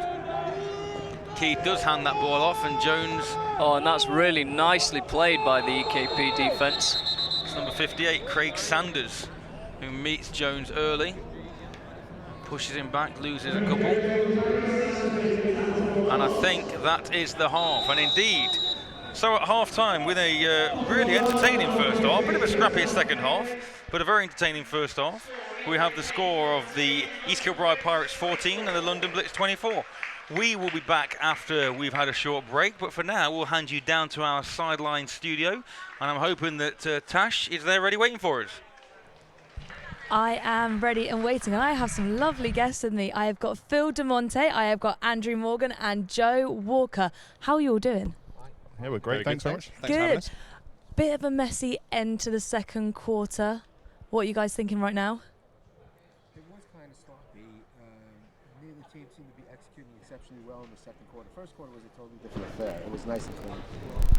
I think, I just think with EKP they've had so many chances for the big plays. They've just been a drop away, a fingertip away from springing it. And I mean, where are we at now? It's a 10-point game. It could be completely different going into the half now. And I think that's what they'll be saying to their players, is that they've got their chances. They've just got to start taking them more. Yeah, those last 2.5 minutes were really rather messy. Before that, we were looking at almost a tie ball game, and that was going to be quite interesting going into the half. So to be at 10 points, like Andy says, is going to be a really interesting way to see what happens in the over half time. Yeah, I mean, while we were getting set up, obviously you guys were watching the game, but we were getting set up, and suddenly out of nowhere we get 2 touchdowns, and we're there going, what? Where are these coming from? Suddenly, like the EKP scored, and then suddenly the Blitz just happened to strike right back. I mean, how's it going to go now? Because it seems whenever EKP seem to be getting somewhere, they just seem to be getting the Blitz, like hitting them straight back. It doesn't seem like any team is really putting up a drive as such. It's more like a big play, a couple of stuffs, big play, a couple of stuffs, and big play into the end zone. And the thing is that the Blitz know that their running game is extremely dangerous. Number 23, Malachi Jameson, I don't know how many yards he's got in the first half, but he's got to be over triple we'll figures. just say that it was a 91-yard run on his first run. Oh, well, yeah, he's definitely over 100. He's definitely well over. He's able to take it the distance whenever he touches the ball, and that's the difference maker so far, really. Yeah, absolutely. Hugely explosive plays from the Blitz. It's just whether or not the Pirates can bottle that up and sort of slow him down in the second half and continue to make decent football plays like they have been doing. I mean, Phil, I was talking to you about the Blitz because obviously you've seen them in play a lot recently, and you even said that Malachi Jones didn't seem to be as quick as he normally is. Do you think if he was on form, they would be absolutely storming it right now? Well, I mean, he had a 91-yard run, and he looked like he was limping a little bit, but on that 49-yard touchdown he just had before the half, he looked okay there. I mean, he just accelerated. He could have been just the previous play before the 91-yard run. He did get like 3 guys jump on him. So maybe that was a big killer. So also another mention from the Blitz is number 59, Malachi Jameson. He managed to get a sack against the EKP QB and has also been dominating on that D-line for Blitz. What do you think about that? I think he's been an absolute monster up front, and you can see what EKP are trying to do. They're running a lot of motion, they're running a lot of different formations, trying to change things around, trying to get different looks. But the QB from snap to catch to throw, he just physically hasn't got enough time to get the ball off, especially at the end of the second half there. That Blitz D-line has been absolutely monstrous at times. Yeah, they're big, they're fast, they're going to make a lot of plays. I'm surprised a little bit that the Pirates haven't been able to deal with that because they've got a big, fast D-line as well. So they see it in every practice. You would have thought that they maybe have some balance there, but unfortunately, so far, he's been a wrecking ball. I mean, Blitz are definitely sticking by their name right now and blitzing constantly, which is what was expected anyway, seeing as they've got the speed. But one play that I do want to talk to you guys about is that one-handed interception. Ryan Miller, what a baller. If you can see wherever me he is, I was about to say he's Ryan over there Miller somewhere, wherever Ryan Miller is. Making a one-handed pick that we thought was, I was sat with Dan Conroy looking at that, and we thought it was going to be battered down, and he decided he was going to pluck that out of the air and return it back. That was a huge sway play for the Pirates, and it was an opportunity for them to gain some momentum back, and you can see why they were able to score and get closer to that 2-point deficit towards the end of that first half there. Yeah, for sure. And the thing is, it's big plays. I mean, there was a fumble that they recovered and they didn't quite get, and that's going to be the key for them. Chasing the game now, they're going to need those splash plays, they're going to need the turnovers to get back into it in the second half. And like what you said, obviously they did get a turnover, but it got called back because of the penalties. They need to stop the penalties from happening. The penalties have been killing both teams today. I mean, it seems like they just can't get anything started, and from everything from illegal formations to intentional grounding. And there was one penalty I haven't heard. Well, there was one penalty, the roughing the kicker penalty, which I think maybe possibly an Academy Award should have went out for that because he just ran. Both the players ran right past his foot.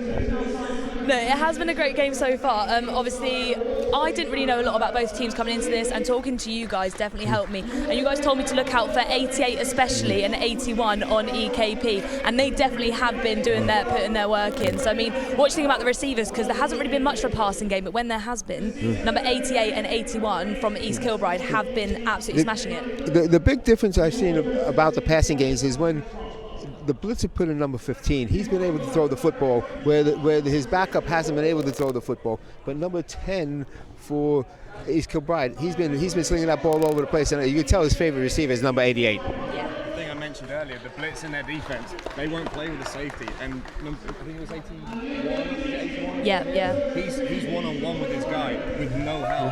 So he's had a couple of fades, he's had a couple of slants as well. He's dropped a couple, and he needs to make those chances. But the Blitz are going to give him a chance to make plays because they're so confident their D-line will get through to the quarterback. Yeah, talking pre-game to Matt Davis from the Pirates, so he was saying that 88 and 81 have got to have a huge game to be able to win this today, and their quarterback's got to have a big game. Unfortunately, the quarterback's made a few mistakes this first half. It'd be nice to see him be able to get a few more completions than he is doing. If he can do that in the second half, we could be seeing a whole different game. Amazing, yeah. So starting with Phil, prediction for the final score? Or prediction just for who's going to win? I think the final score is going to be about 38-20 in favour of the Blitz, yes. We're standing right by the East Kilbride team talk, so I'm going to say East Kilbride come out in the second half with 4 touchdowns. No, unfortunately, I think Blitz will have a little bit too much in this game, but I'd like it to be within a score, so I'm going to say about, 38-30, something like that. Yeah, I'm not going to give you a score, but I'll say that I'd like to see it be around a 6-point game to finish, because I think both teams are capable of that, to be honest. Yeah, definitely. But it could go either way at the moment. I'm rooting for the You're guys on the up north. fence. Absolutely. You're on the fence. Absolutely. We've got 2 blitzes and 1 on the fence. Yeah. So we're going to take a quick break now, and following some adverts, you will see the second half and the final of the Under-19s final. EP Sports offer the largest range of American football kit and equipment in the UK, in fact one of the largest in all of Europe, and so whether you're just getting into the game, looking to upgrade your gear as we head to the off season, or kit up in preparation for Uniball, check out epsports.co.uk to see their new range of the NFL New Era caps for the 2017 season, or visit their store near Liverpool to use their professional fitting service.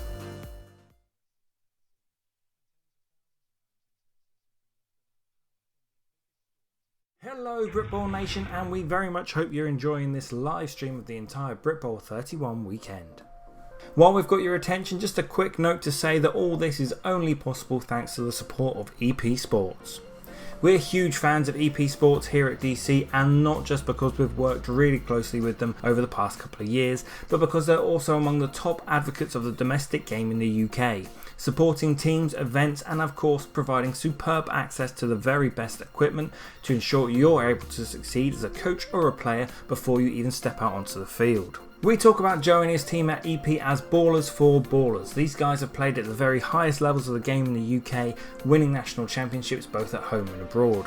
As such, their customer service and advice is second to none. When they talk to you about equipment, the best pads, the best lid for your position, for your price range, they really know what they're talking about. EP Sports offer the largest range of American football kit and equipment in the UK, in fact one of the largest in all of Europe, and so whether you're just getting into the game, looking to upgrade your gear as we head to the off season, or kit up in preparation for Uniball, check out epsports.co.uk to see their new range of the NFL New Era caps for the 2017 season, or visit their store near Liverpool to use their professional fitting service. Hello.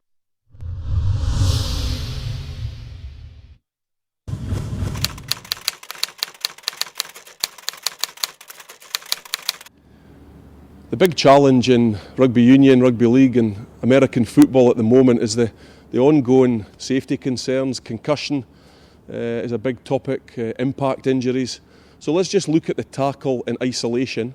There's 4 ways, in my opinion, that you can really coach the tackle well. Static technical equipment that moves, live static play and live movement.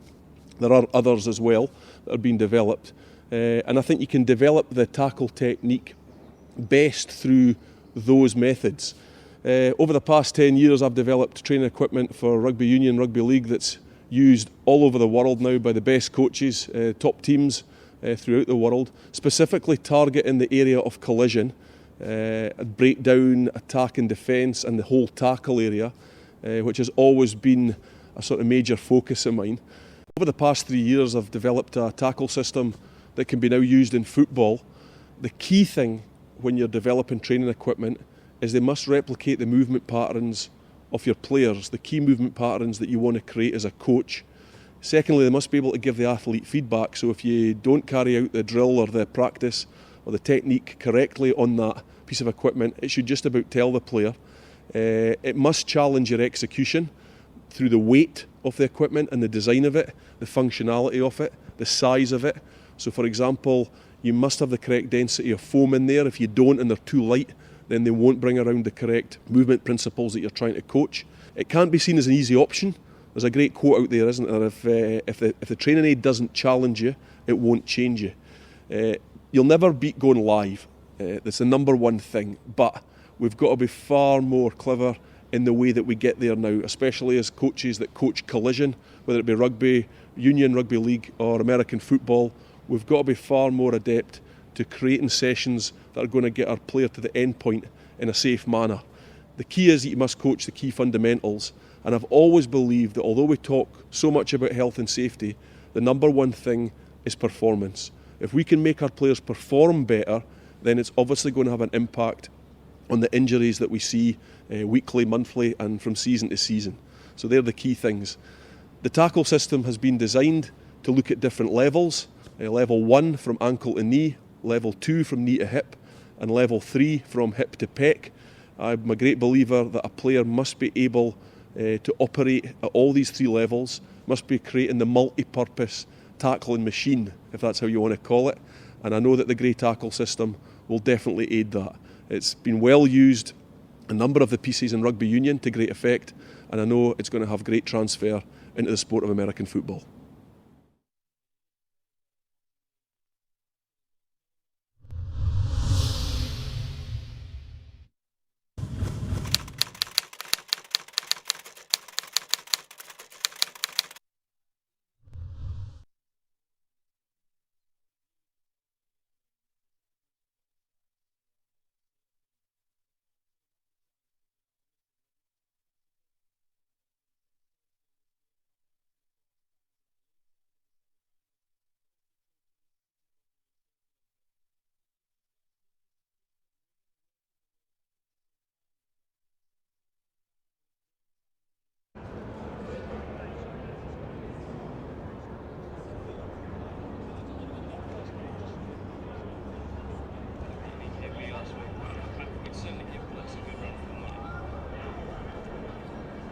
I can't wait to watch it tomorrow.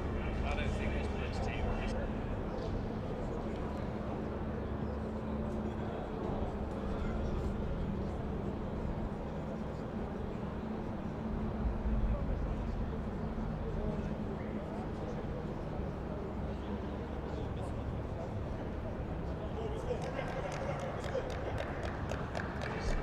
If you let him get you over.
So, welcome back to Worcester. Join us at half-time, beginning of the third period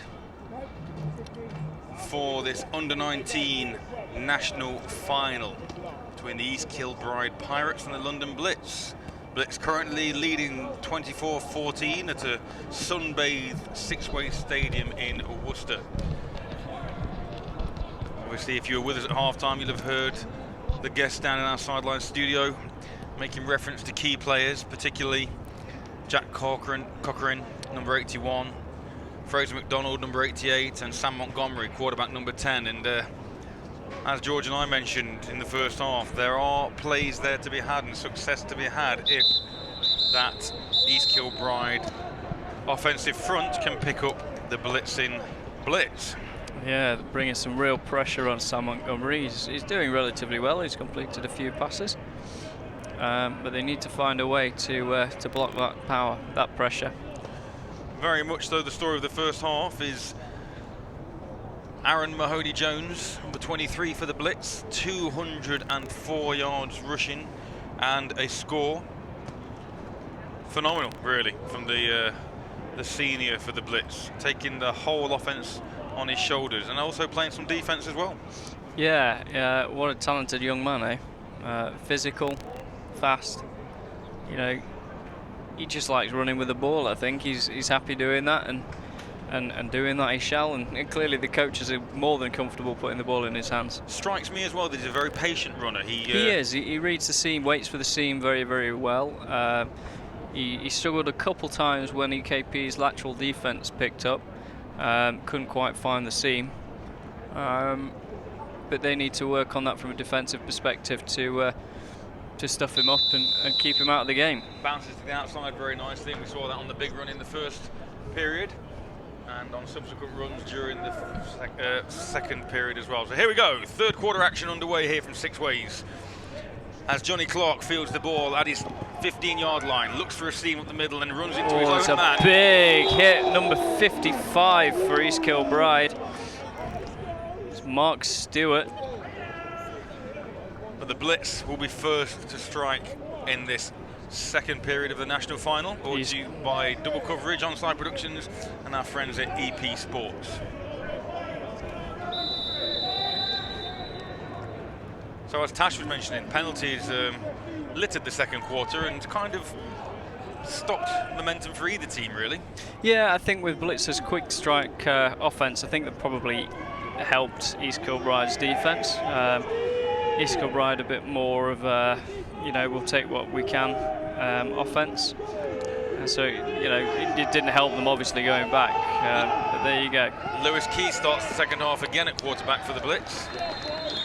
And that's our old friend Mahoney Jones, the first carry of the second half, picking up 3 yards. Yeah, much better tackling there from East Kilbride's interior defense.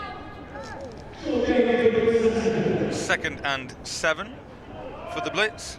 You do feel, in order for this one to stay close, that the Pirates need to be successful on this first defensive series and then quickly score themselves. As Mahoney Jones bounces to the right this time and met by number 52 again.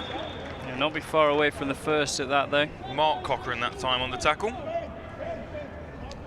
Just short of the first down by a good 3 yards, actually, looking at where they're spotting the ball.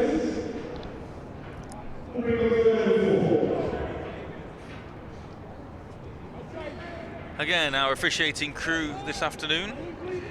Evan Patterson, our referee. Albert Lambert Jr., umpire. Lee Wood, head linesman. Oh, the receiver that time wasn't looking for the Blitz. Well, there's a flag on the play. Kobe Champion. Just didn't seem to be on the same page as Lewis Key, quarterback there.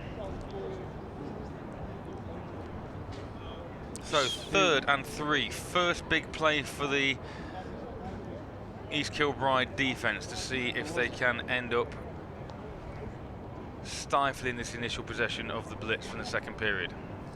And indeed, it is 4th Pass down. interference, offense number 2. His decline brings up 4th down. So yeah, 4th down in fact. Obviously 2 runs from Mahoney Jones and that attempted pass. There are your 3 plays. So 3 and out.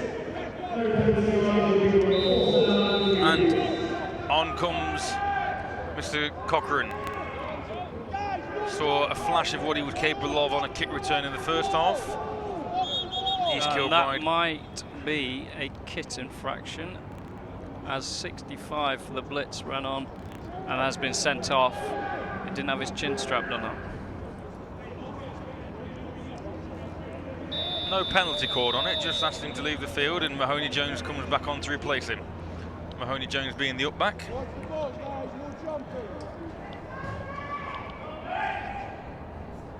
So 4th down Blitz, Cochran back deep. The kick is up, and it's another high short kick, and Cochran will probably get out of the way of this one.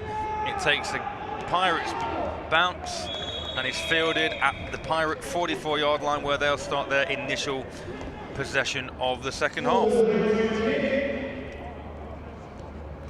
East Kilbride coming up with a very, very good field position. See if they can make the most of it.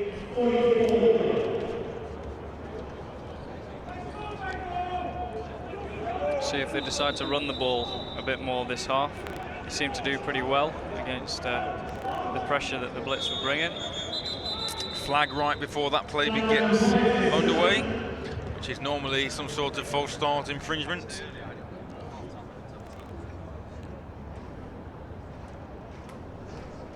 Here's our official. Prior to the snap. Illegal procedure offense. Not everyone was set before the snap. 5 yards. Still first down. So illegal procedure penalty called against the Pirates. Not push them back 5 yards. Not the most auspicious start to their offense as Montgomery drops back. He looks across the middle, and that looks like it could be intercepted. It does look like it's been intercepted.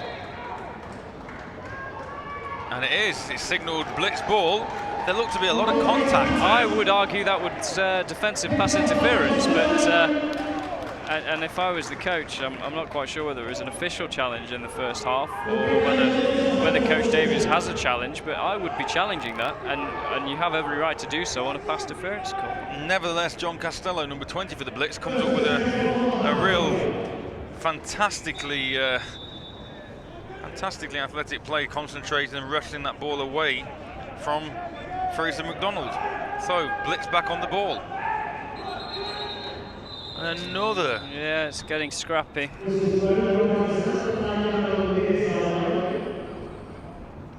Once again, more than likely an illegal procedure penalty against the offense when the flag and the play stop that quickly.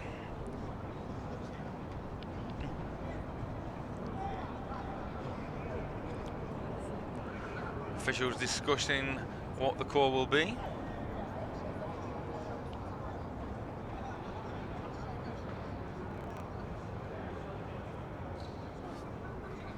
There is no foul on the play. So, decided that that flag was dropped unintentionally. It'll remain 1st and 10 Blitz. 2 receivers to the left, 1 to the right. 2 men in the backfield behind quarterback Key. And there's that little toss play again. It's number 21 this time, Connor Rogers. Connor Rogers finds a seam down the left-hand side, and he's still on his feet, all the way up to the 25-yard line. Big first down from the Blitz. New runner, same result. Yeah, it was very nice running. The outside blocking on that play was really, really nice by the Blitz's offensive line. This could be a real dagger in the East Kilbride Championship bid if the Blitz were to score again on this possession. But it's a fumbled snap, and he manages to pick the ball up, Key doesn't he? Rolls to his left and then gets hit before the line of scrimmage. He's pushed out of bounds for a loss of 1.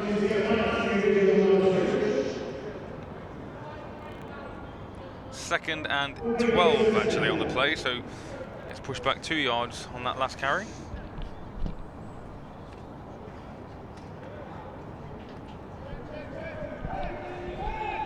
Second and 12 Blitz on the Pirate 30-yard line. Little off-tackle run once again. Nothing doing there, gets back to the original line of scrimmage. That's Jason Sotan. Timmy Oyalaja down here nearest our commentary position, waving his hands drastically for the ball. He's in single coverage with a man against him. Obviously feels he could have the better of his defensive back. 3rd and 10 as Key looks, drops back, rolls to his right. He's under pressure, he's rolling backwards. Oh, and he's snagged. That's a great tackle. Number 58 for East Kilbride, chasing down Craig Sanders. Great tenacity from Sanders. Final year player Sanders. We're graduating the Pirates at the end of this game. That brings up 4th and 25-ish, I would have thought. Looks like they're bringing on the punt team. 6:44 left in this 3rd period. And twice now, the Pirate defense has stiffened against that explosive Blitz offensive unit. Low snap, and it's a fumbled snap. And there's that man it's again. going to give them great field position. 2 plays back-to-back from Craig Sanders. Great initial tackle on 3rd down, and on 4th down chases the punter down and drops in for a huge loss. And the Pirates are in business and already rushing up to the line. Speedy offense if it's only the officials holding them back, to be honest. Montgomery in the offense ready, and they were ready a long time ago. Montgomery drops back. He's got time this time. Great catch. And it is caught. There's Fraser McDonald and a much better grab. Fighting off that DB better this time. Hurry-up offense being employed by the Pirates to try and catch that blitz defense off guard little. Worked on first down. Montgomery again. Got 2 running backs in the backfield, both picking up blocks this time, giving Montgomery much more time. Big paw. Big paw of number 59, Malachi Jameson. We did manage to get his name down on our roster as number 99, but in fact number 59 today. So we are able to call his name and also credit him for the great play in the first half, Malachi Jameson. Yeah, big, powerful defensive lineman. Yeah, East Kilbride deploying 2 running backs in the backfield to act as a bit more blitz protection, so they've got 5 guys. And it is giving Montgomery a little more time, but 2nd and 10. You'd think that, fumble snap this time. Montgomery is drilled. First man there, Kelly Ukpatikan. Ukpetinen. Now that sounds a bit better. So, from 1st and 10 inside the blitz 30-yard line, we're now 3rd and 20. See what East Kilbride can do. See if they can move that ball. Seen them successful. Look at that defensive front for the blitz. There is nobody more than a yard off the line of scrimmage. Montgomery's guessing. The offensive line are guessing. McDonald comes in motion, left to right. There's the switch. Montgomery's got time. He's got a man deep, and he's gone. Is that? McDonald's over the top. McDonald's walked into the end zone. No flag. There you go. And it was really nice pass protection from the blitz, giving Montgomery time to get that ball off. And Montgomery, McDonald had to look that ball in. He had to make the catch still. Give Montgomery credit as well, though. Yeah, on the play before, what a beautiful throw. The play before being drilled into the ground, and then has the presence and the poise to stay in the pocket and deliver a beautifully rainbowed pass over to McDonald. So, East Kilbride cut the lead to 4. Can Montgomery on the offense get the extras? Oh, and it's a really nice breakup by number 2 for the blitz. That would be Kobe Champion. Beautiful play, great pass really from Montgomery, right where it needed to be, but great defensive output.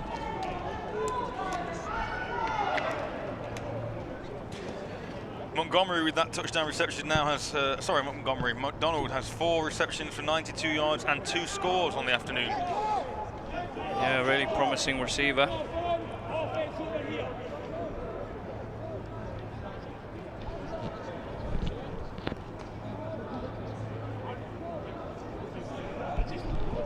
So at this point,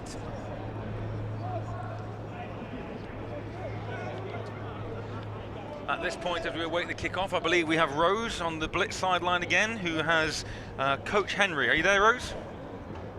Yes, I am here. I don't have Coach Henry with me, but I did get the opportunity to speak to him at the half. I found it really interesting that he was actually saying that at halftime he doesn't go in and speak to the guys. He lets them have that sort of halftime as their own thinking time, a reflection on the first half.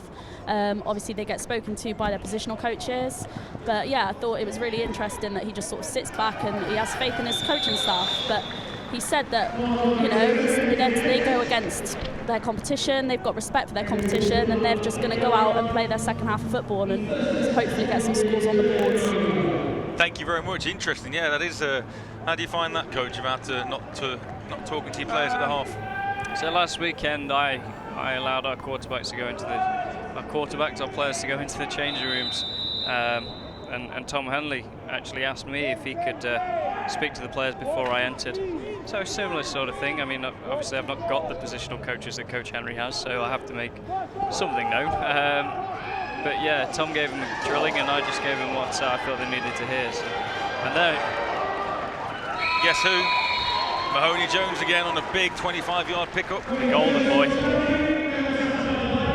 Running through tacklers. Just keeps going. So didn't really give. Seems to be. Looks like Jones is hurt. Slow to get up, definitely. Didn't give you a chance. Didn't give us a chance rather to comment after that last score. It's a touchdown from McDonald brings us to within 4 points. East Kilbride Pirates 20 and the London Blitz 24. 5 minutes left in the third period.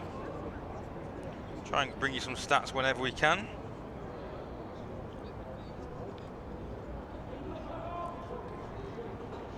Mahoney Jones now up to 229 yards rushing on the day, but depending on what is going on here, could it be his last? Incredible running from Mahoney Jones. So he's really carried that offense forward.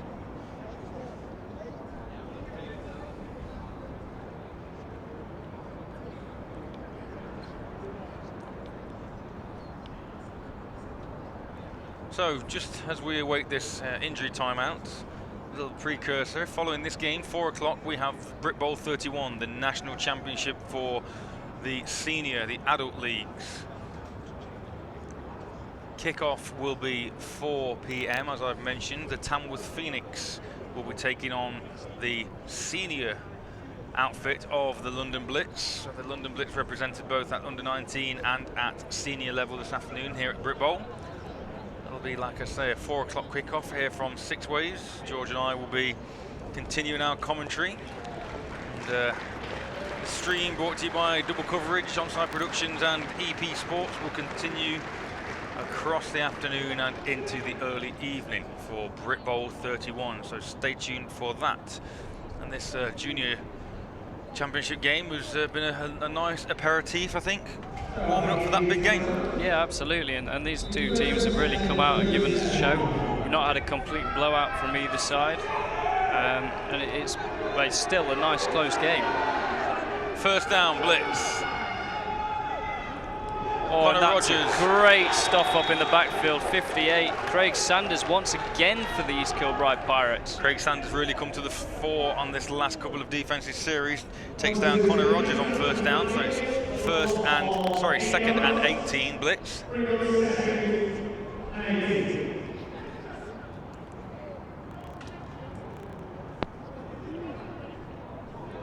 See what the Blitz bring out here. Second and 18 Blitz.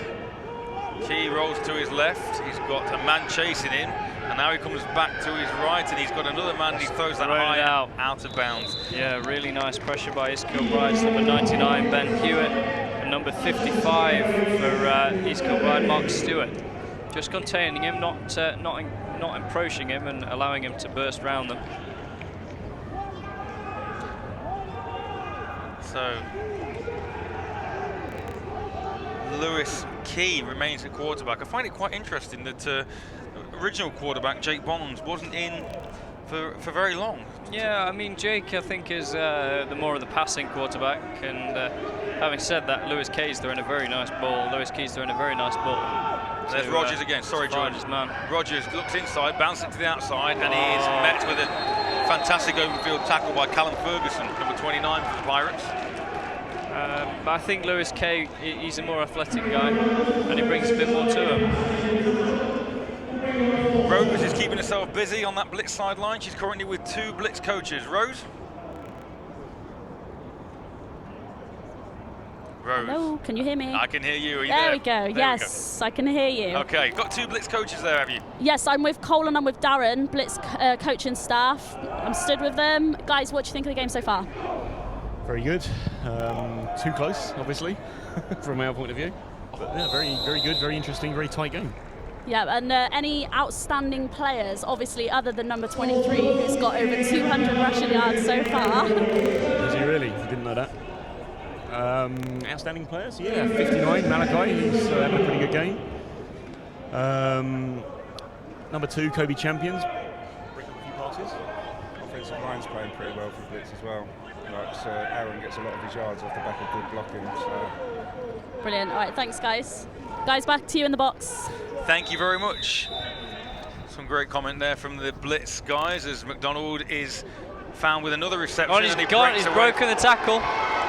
He's at the 40 and dragged out of bounds at the 35-yard line. Number 39 making the covering tackle for the Blitz. That's Tunde Gemayu again. Prior to that play, Montgomery was 10 out of 27 for 167 yards, 3 TDs and 1 pick. And I say prior to that, that was 4 receptions for 92 yards and 2 TDs for McDonald. He's now gone over the 100-yard mark for the afternoon as Montgomery looks his way again. And he's got a it. double move. Ooh, now I think he pulled out of that. I think he could have had it. John Costello was beaten on the double move there, the sort of the stop-go, the hitch-go route from McDonald. Yeah, it was the right read, and really I think McDonald slowed down after.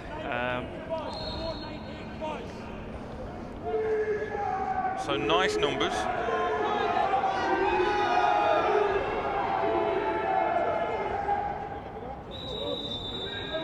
Second and 10, EKP threatening again, and that's a false start. That should be a free play.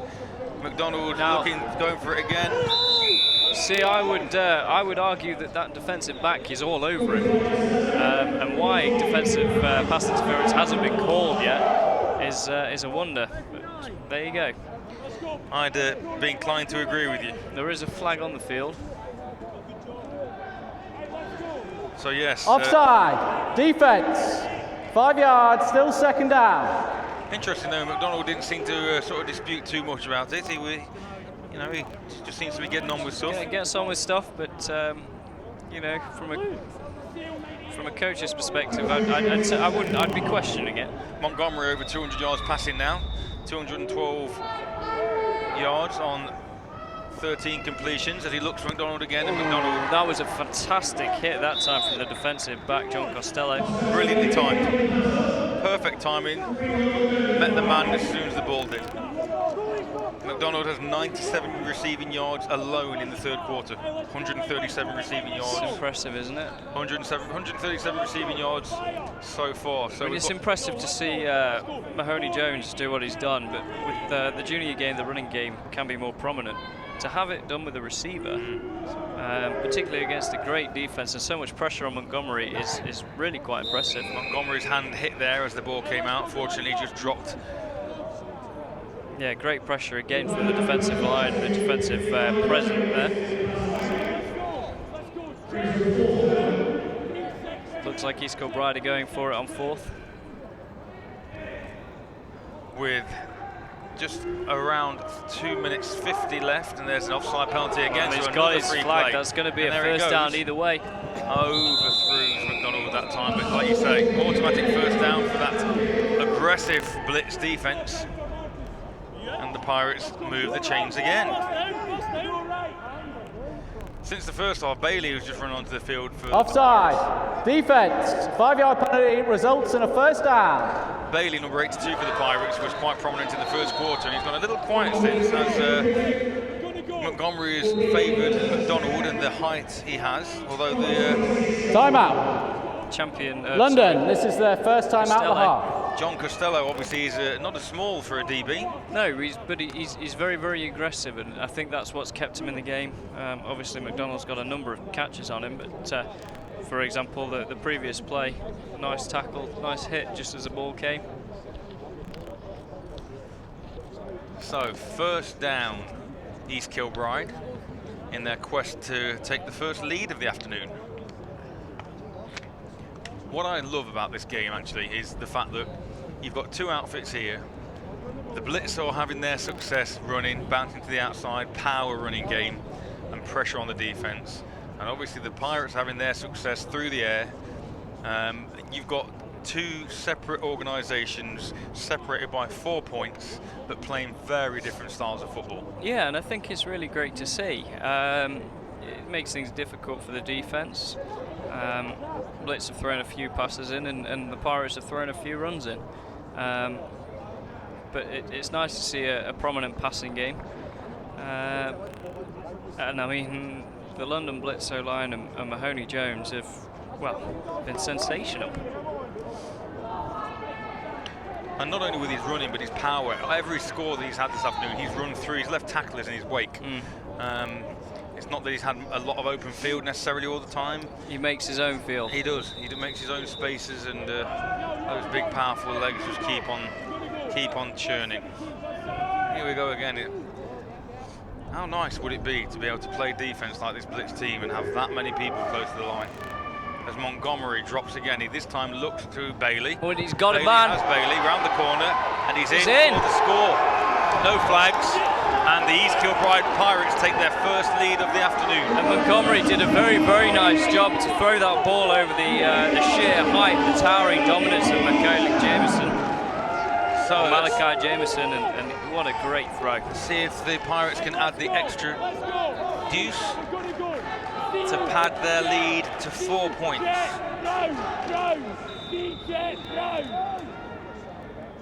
Rose was saying about Coach Henry respecting his opponents, and obviously with the play that we've seen, particularly in his third quarter, I think it's a good idea as the pressure's on and Montgomery rolls. He's on his feet still, he looks and he pops the ball into the corner. And I don't know, he's called him out.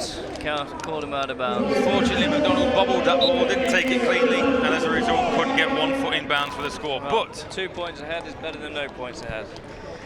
From a 10-point deficit, the Pirates now find themselves with a 2-point lead coming to the end of the third period. See if the London Blitz can get this ball moving. Mahoney Jones had to leave on the last drive. See if he's fit to play, or Connor Rogers came in, took his place, and he did a very good job. Bailey now, 4 receptions, 72 yards and 2 TDs. So 2 TDs apiece for Struan Bailey and Fraser McDonald. 4 TDs on the afternoon through the air for quarterback Montgomery. Contrasting offenses, but both very effective. Johnny Clark back deep to receive once again for the Blitz, who elect to put 6 men on that front line of the kick return team. Clark fields it at his 20, stumbles, goes to the outside, and is dragged down by Duncan Milne, number 20 for the Pirates. It's really nice outside containment actually by number 22, Aidan Gallagher for the Pirates.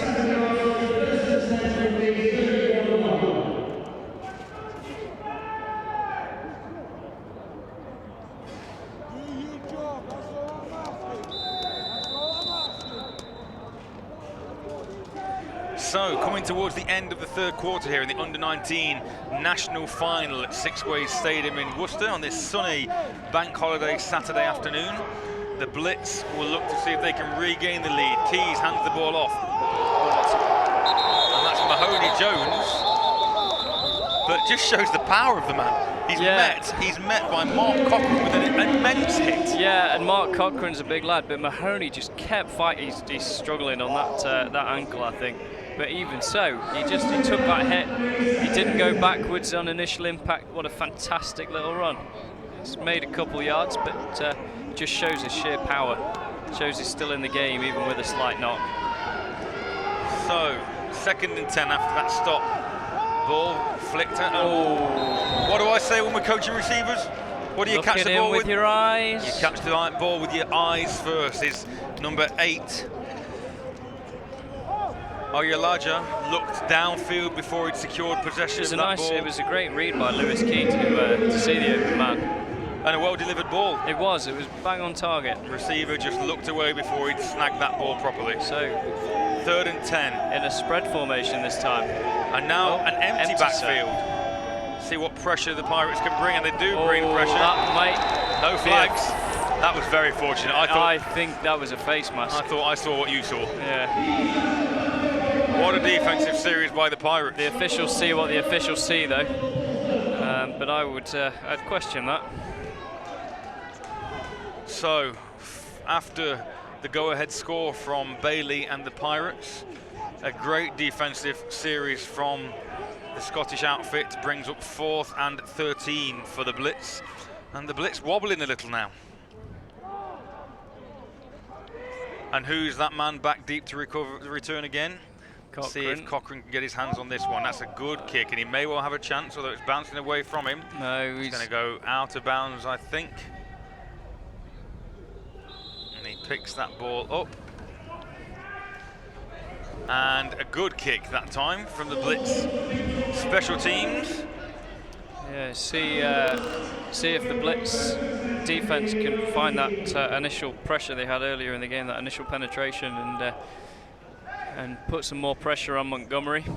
Just a reminder that today's stream is being made possible thanks to the support of EP Sports. EP Sports are one of the biggest advocates of the game in the UK, supporting teams and events, and of course this entire weekend with onside productions and double coverage at Brit Bowl 31. I have a staff of experienced Brit Ballers who've played at the highest level and are able to offer the best of experienced and well-informed purchase advice to the customer. As we go back, and he's picked it off. And number 20, Costello, who's been over McDonald for much of the day, pick 6, and the momentum swings back the Blitz's way. Yeah, what a great read. He read that little curl route, and Montgomery just put a little bit too much air underneath it. Enough time, and Costello takes it in. I think what it was as well, though, looking at it, I think there was confusion. I don't think McDonald and Montgomery on that particular play were on the same page. I think McDonald was heading downfield and Montgomery was expecting to come back on that curl pattern. But just as soon as the Pirates think they've got a foothold in this one, the Blitz jump out again to that 4-point lead and could extend it to 6 on this 2-point conversion. And Costello with his second pick of the game.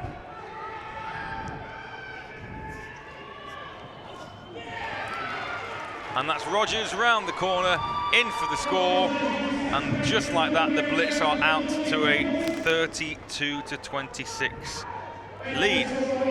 Claire Dabert, 85. It's ketchup versus mustard at Brit Bowl under 19s. The red ketchup of the Pirates and the yellow mustard of the Blit Bowls. Choose your condiment. I like that. I do, yeah. Ketchup or mustard in this final quarter and 57 seconds of play here at 6 Ways. Well, at the moment, mustard are the mustard. And they are making life very difficult for the Pirates. Just shows you as well what an impact special teams has with that punt and putting the East Kilbride offense back deep in their own field. And one error leads to points. Yeah, I mean, they started on their own 20. They weren't in an awful spot. And there you go, that's that high kick again. Oh, and he's done well to recover that, actually. But it's well covered. Well covered, number 81 for the Blitz. Brandon Evans with the special teams tackle. And Montgomery will come back onto the field and try and right his wrong with that last pick 6.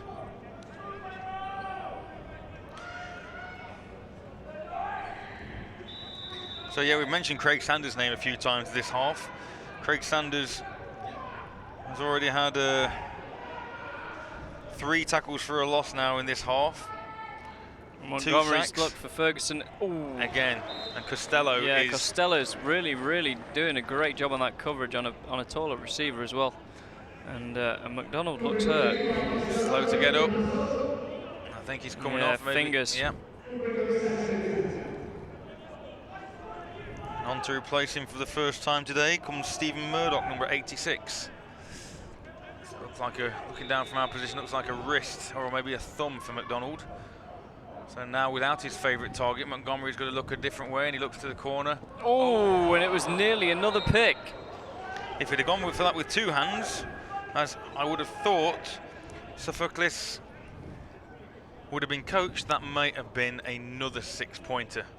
Another pick 6, but the Pirates get away with one there. Now 3rd and 10. McDonald still off the field, just below us, getting his thumb iced.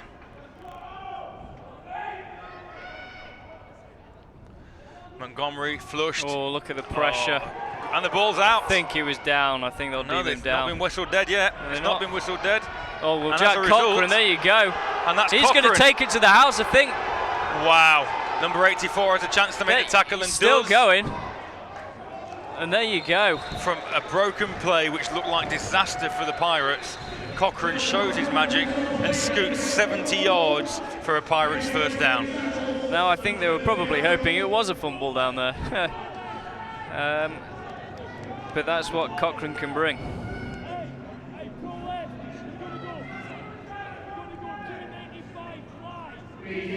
So first down and another massive momentum shift from the Blitz back to the Pirates, who now are in striking range themselves to retake that lead once again.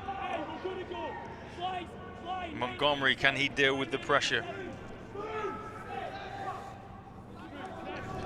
The previous play is under review. Oh, and I think therefore they may all be London are challenging the ruling on the field that the ball came out before the runner's knee was down. So that's what they're challenging. They're wondering whether or not the ball would have come out before Montgomery's knee hit the floor. Now, obviously, originally, they'd be thinking, yeah, we want that ball to come out before it's hit the floor. But now, after that big game from Cochrane, they'll be clutching at any straw they can to reverse that call.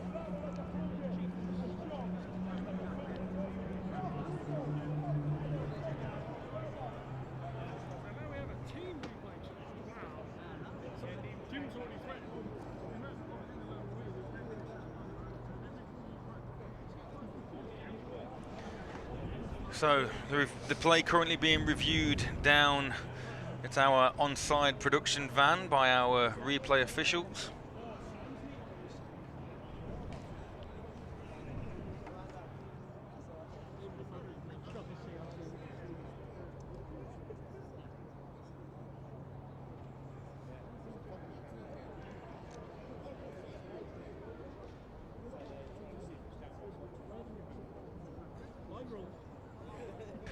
So obviously, while we wait for the outcome, it's taking a little while. The Blitz are going to be hoping that the runner's knee was down before the ball came out.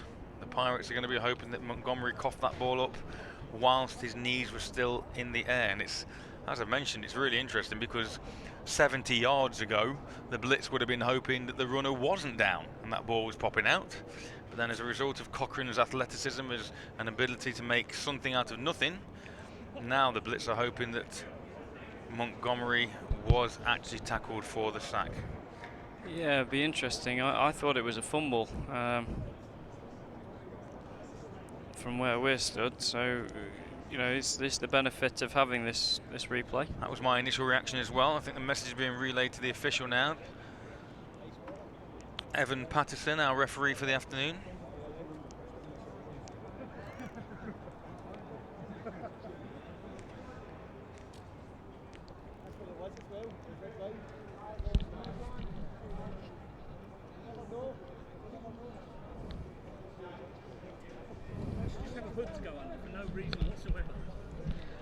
And while we've got this delay in proceedings, we're going to hand back to Rose on the Blitz sideline. Are you there, Rose? Well, I think the officials may have come to a decision.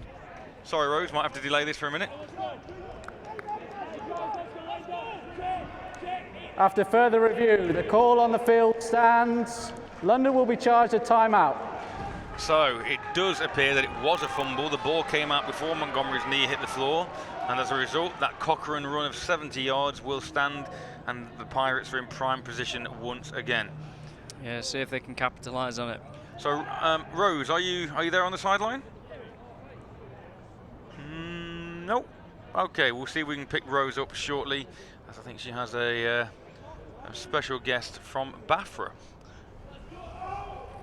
So, first down, East Kilbride. 22-yard line of the Blitz, trailing by 6 points after the Costello pick six. Montgomery has his favourite receivers to the left. He's looking for Bailey, and he's got Bailey, and Bailey's in. Wow, this second half has just turned into a scoring fest. Unbelievable scenes. And the East Kilbride Pirates level things up with 18 seconds left in the quarter. 32-32 here at Six Ways for the Under-19 National Championship Final. Montgomery and the offense have a chance to take the lead once again in this seesaw second half. A game in which the Blitz were once ahead by a 10-point margin. But as is the heart and the belief of this East Kilbride outfit, they're still in this game. Montgomery back to pass, looks for Bailey again, hits him, but flags whistle the play dead, which will False start. Yeah. Prior to the snap, false start number 5, offense. 5 yards, still a try. Montgomery's thrown 5 TDs this afternoon. It's impressive. He's thrown 2 picks. Well, 6 if you want to be true. If we're going to be harsh. 5 TDs, 2 interceptions, but 3 TDs to Bailey, 2 to McDonald. Yeah, I mean 5 touchdowns for a junior quarterback against, you know, one of the better defenses in the league is really, really impressive. So marching Montgomery in the offense back 5 yards, and that's going to be another false start. That was Bailey that time, number 82. So that'll be another 5 yards down, and try again. Prior to the snap, false start number 82, offense. 5 yards, still a try. It must be said, it appears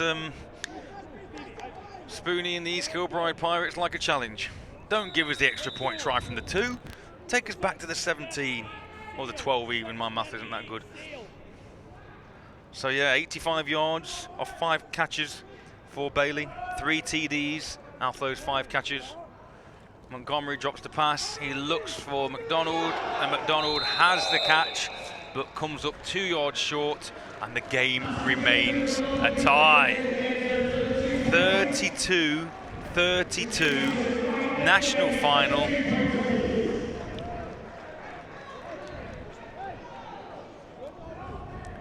Must be quite proud, George, looking on here, when you consider that this East Kilbride offense have put 32 points on the Blitz, and last weekend your defense only conceded 1 score. Yeah, defense conceded 1 score. They got 2 defensive scores. Very, very solid defense usually. So yeah, be interesting. Would have been interesting to see what we were in this position, but nevertheless, here we are. I tell you what is impressive. It's been a really great game. I'm really sorry to interrupt. Wait, you're talking about a junior under 19 game. Montgomery still has 1 more year of eligibility. He's 13 out of 35 passing, 261 yards and 5 TDs, and we're not even in the 4th quarter. That's impressive. It's really impressive, but that's going to be an illegal procedure penalty against the Pirates. But Mahoney Jones has nearly run the same on what, 7-8 rushes? Yep, that's true. So what does that tell you? But illegal procedure against the Pirates will pile the pressure back on them after they have managed to get the deficit back. Here's referee Patterson. Illegal procedure, the kicking team, free kick out of bounds. 5 yards, re-kick.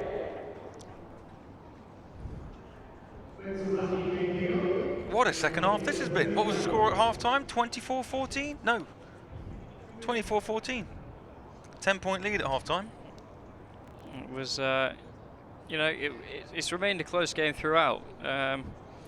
I think it's been a really great game to watch. What a great advert. Stan's feeling a little bit over the far side now, maybe in anticipation of the Tamworth Blitz adult final to come after this one. No, that's a good kick. That's a good kick. Clark fields it down low, and he's got a couple of men there. Number 2. Oh, great tackle. Joseph Bitut. And that's going to pin the Blitz deep.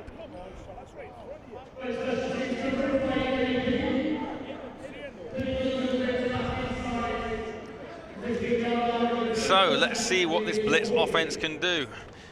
Keeping an eye on that running back situation for you to see if Mahoney Jones retakes the field. Yeah, and actually he's on. Yep. He struggled on the last drive with his ankle still. See whether it was just a knock, see what he can do. It's weird, isn't it? The EKP defense know Mahoney Jones is the threat. Struggling to do anything about it, and there you go. That's the other threat. The running of he quarterback. Is a quick man. The running of quarterback Lewis Key picks up a first down for the Blitz. And I think that's going to take us into the 4th. Indeed it does. So at the end of the 3rd period here in Worcester, we have the East Kilbride Pirates from north of the border, 32, and the London Blitz from the nation's capital, 32, in the National Championship Under 19 final here at Brit Bowl 31 in Worcester on this sunny August afternoon. Hello, guys. Can you hear me yet? Oh, is that Rose? It is indeed. How are you doing? We tried to get hold of you a little while ago, and we lost you. But I have been having some technical difficulties with the microphone. No problem. Are you with a certain somebody from Bafra? I am with Susanna Taylor, who is a certified Bafra official. Susanna, how are you finding the game today? It's been brilliant. I've had a lot of fun. It's been really competitive. I've been supporting both teams equally, obviously, although my friend Claire has taken on the East Kent Pirates for this one. Claire, what made you pick EKP today? Well, this is my first Brit Bowl, and they've had really loud, passionate female fans, so get on the bandwagon for that. Brilliant. And Susanna, you said to give a shout out to Kieran Smith today, who's watching our live stream. He is 19 years old and he has just qualified as a Bafra official. So the more the merrier for Bafra. And, you know, it makes our game easier if we can get crews of 7 for each of our games.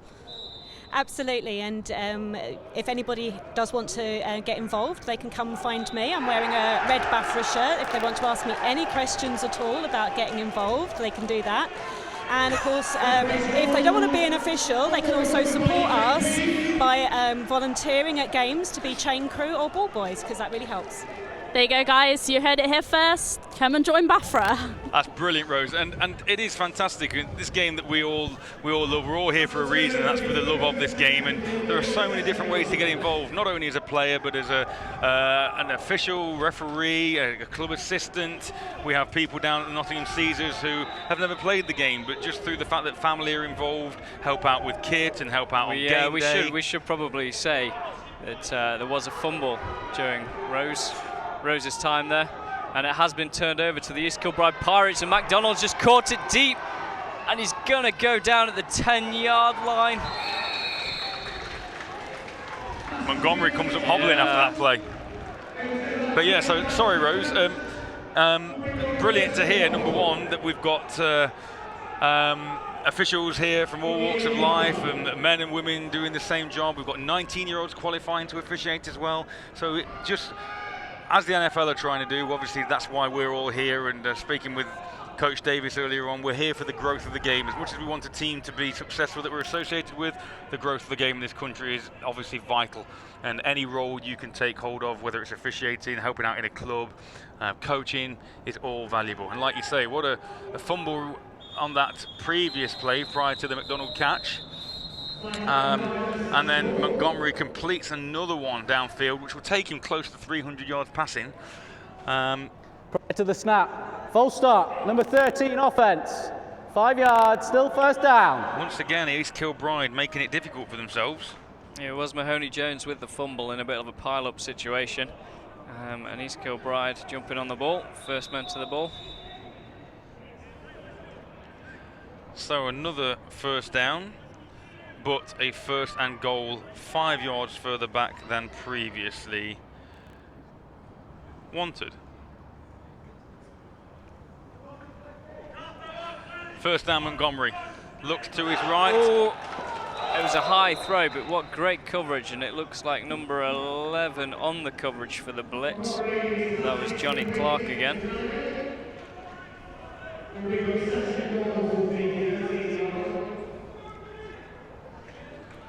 So second and goal, EKP knocking on the door of the Blitz.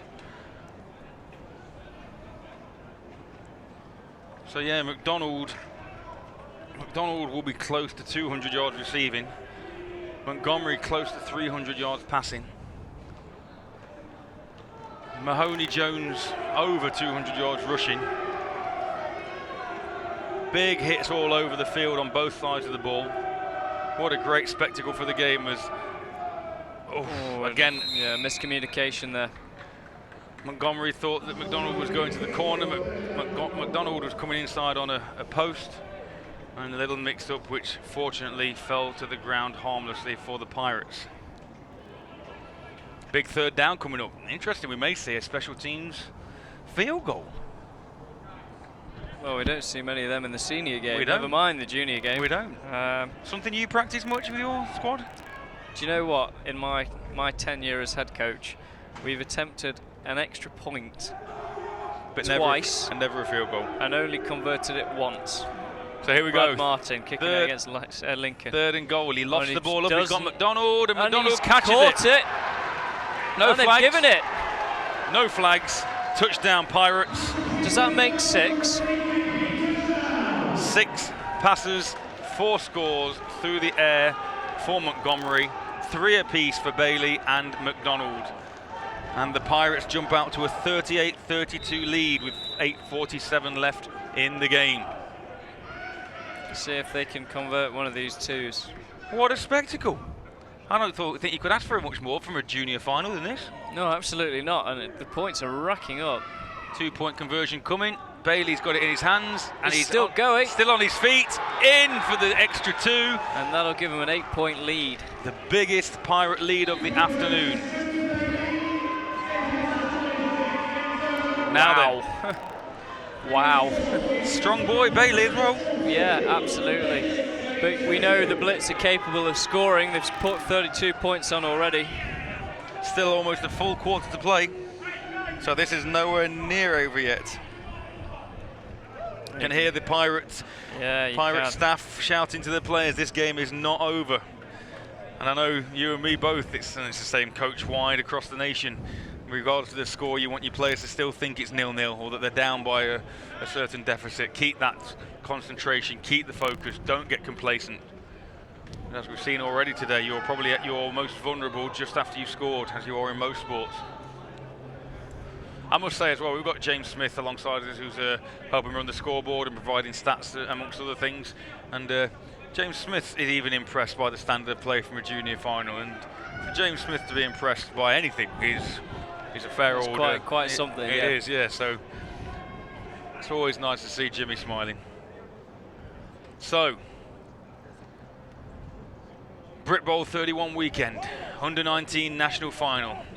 We've got a corker going on here, absolute corker. Yeah, it's going to come down to the wire, that's for sure. Marcus Galanti getting ready to kick to Johnny Clark. Johnny Clark fields it at just inside his 20-yard line. Looks for a seam, but he's snaffled. No, he's still going. And he's still on his feet, and he's run out of bounds after a big hit by number 13, the kicker actually. Marcus Galanti comes up hobbling a little. Here we go. Sam Montgomery, number 10, East Kilbride Pirate quarterback.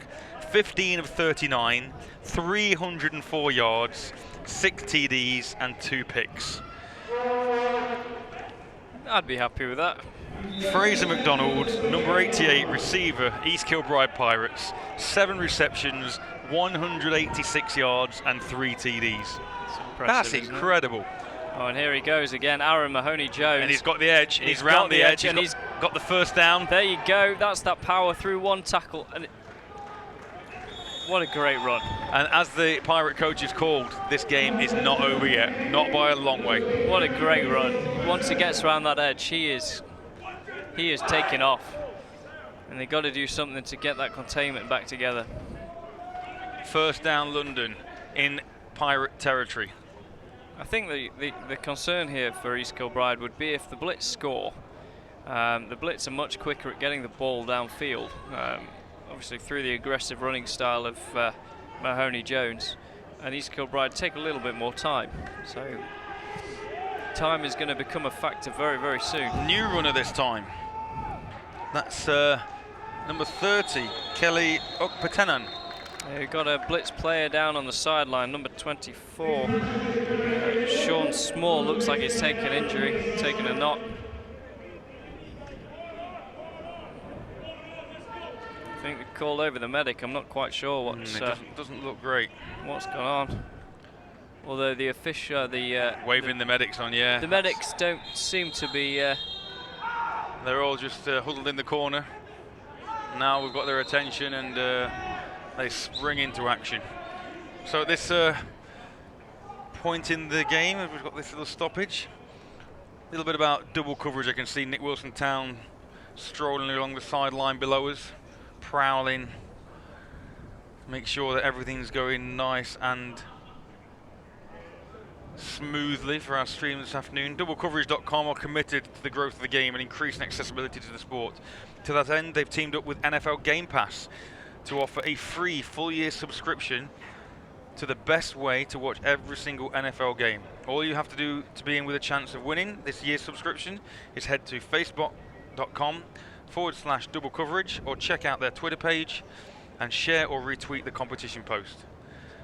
Let other people know you're watching Brit Bowl 31 and get a full year's access to every single NFL game at the same time. That address again, facebook.com/double coverage. That's DBL coverage, all one word. Just a reminder, it's 2:30 now here in Worcester. At 4 p.m.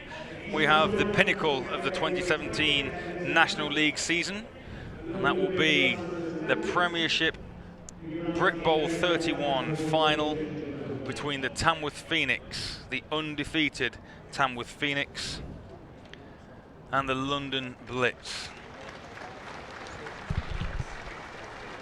For the links to that particular game, it will be a separate link from this one. Head over to the Double Coverage website. Type in Double Coverage into Google, into any search engine, and head over to Double Coverage to find the stream and the links for that Brit Bowl 31 final. So, play restarts after that stoppage for the injury. 2nd and 7. Blitz inside Pirate territory. Key drops back, puts the ball up. And he's nearly picked it off. Number 29 for the Pirates, Callum Ferguson with a break-up. Brandon Evans ended up playing DB on that one. Receiver for the Blitz. That'll be 3rd down again. Lewis Key attempting the Pirate tactic of running his receiver down the sideline on a 9. It's a fly pattern. And the DB doing his job. 3rd and 7, Blitz. Yeah, he stuck to his man very, very well.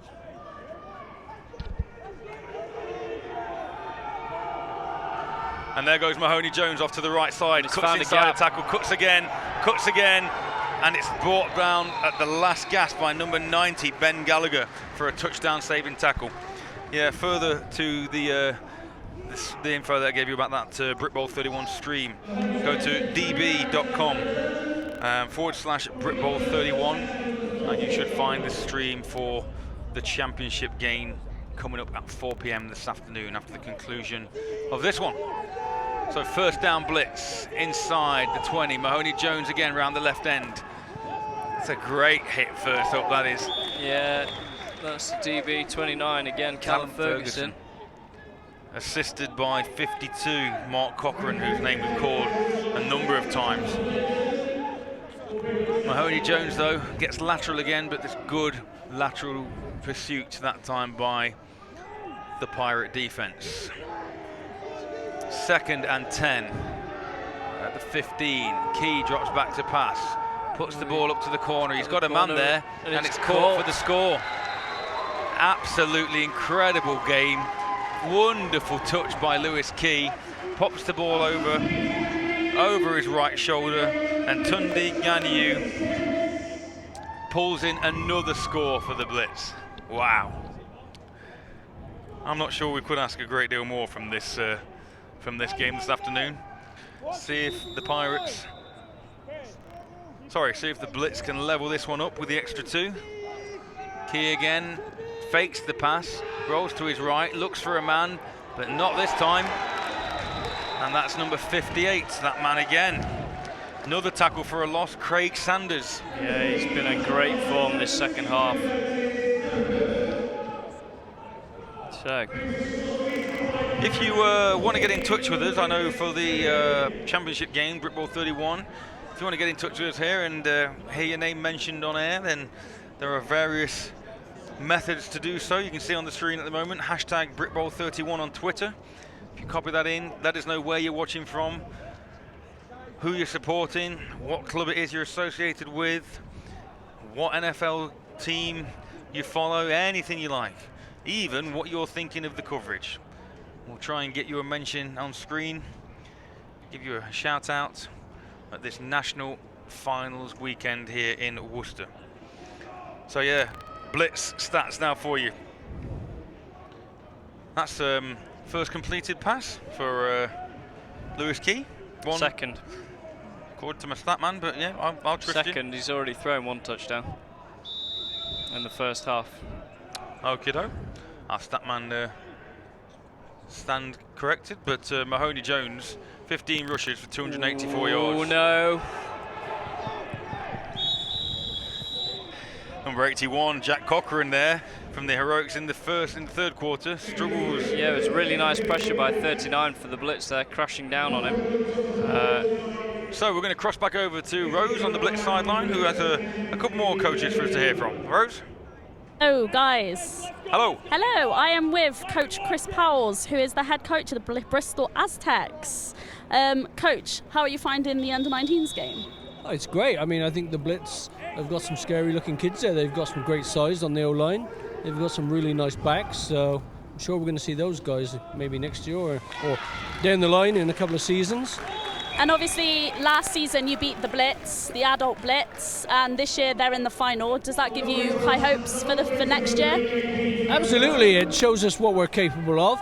It shows us what we can do. So with hard work and a good pre-season next year, that's our goal. Our goal is to be here next year. Brilliant. And go on, give us a prediction for the next game. I think based on the fact that they've been there before and they've done it before, I think I'm going to go with the Blitz. Cool, thanks a lot, Coach. Guys, back to you.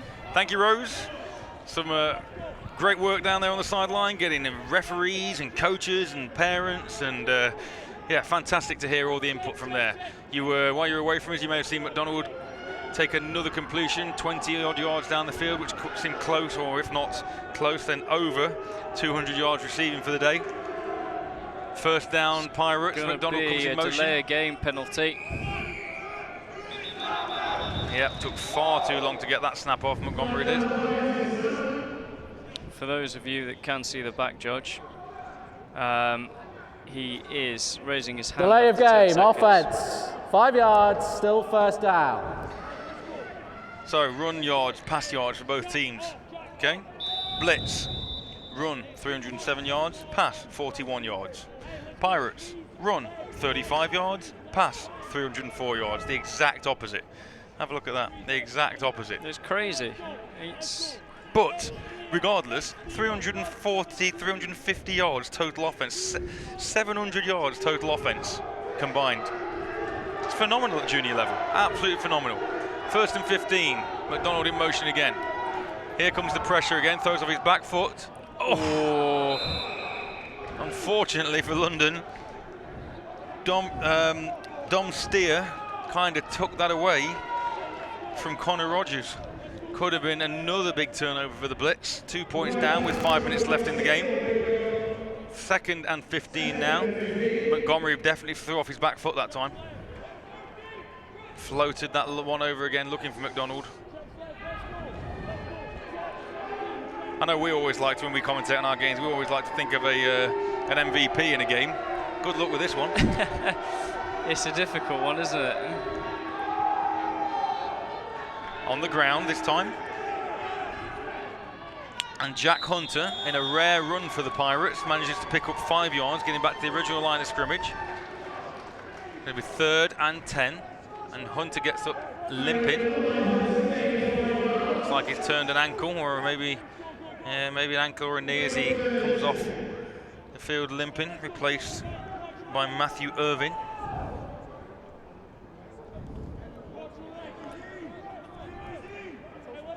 Third and 10, big play in this game with under 5 minutes remaining now. Pirates 40, Blitz 38, the under-19 National Championship final. Montgomery drops back, throws off his, that's going to be overthrown, looking for Bailey down the sideline, but Bailey unfortunately can't haul that one in, and that'll bring up 4th down for the Pirates, and it'll give the Blitz another opportunity to retake the lead. It's topsy-turvy national final. Just over 4 minutes. Plenty of time. The way these teams have been scoring. Got an injury update, I believe, from Rose on the Blitz sideline. Rose, can you hear me? Hello, yes, I can hear you. injury update, I believe. Yeah, number 24 for the Blitz that came off earlier. He was the one that was down and injured. We had to get medics over. He is back up and walking around with his boots back on. We went over and spoke to him and said, "Are you okay?" Sounds as though he's just rolled his ankle. A little bit of pain, but I think he'll be back on the field no time soon. Good news. So that's Sean Small, number 24 for the Blitz. Good to hear he's okay and back up walking. Thank you, Rose. So, an average punt at best, I think, there from East Kilbride. Yeah, see if their defence can sharpen up and stop that outside running of Mahoney Jones. So we're looking for that man, Craig Sanders, who's walking onto the field in front of us to try and step up and lead the way. Getting to the business end of this one now. 4:23 left in the fourth period. Pirates 40, Blitz 38. Shaping up to be an epic final few minutes here in Worcester. And here's that man again. And that man is met by Craig Sanders. So the talisman of the Blitz offense runs into the talisman of the Pirates defense. And the result is a 2-yard gain for Mahoney Jones. 2nd and 8, Blitz.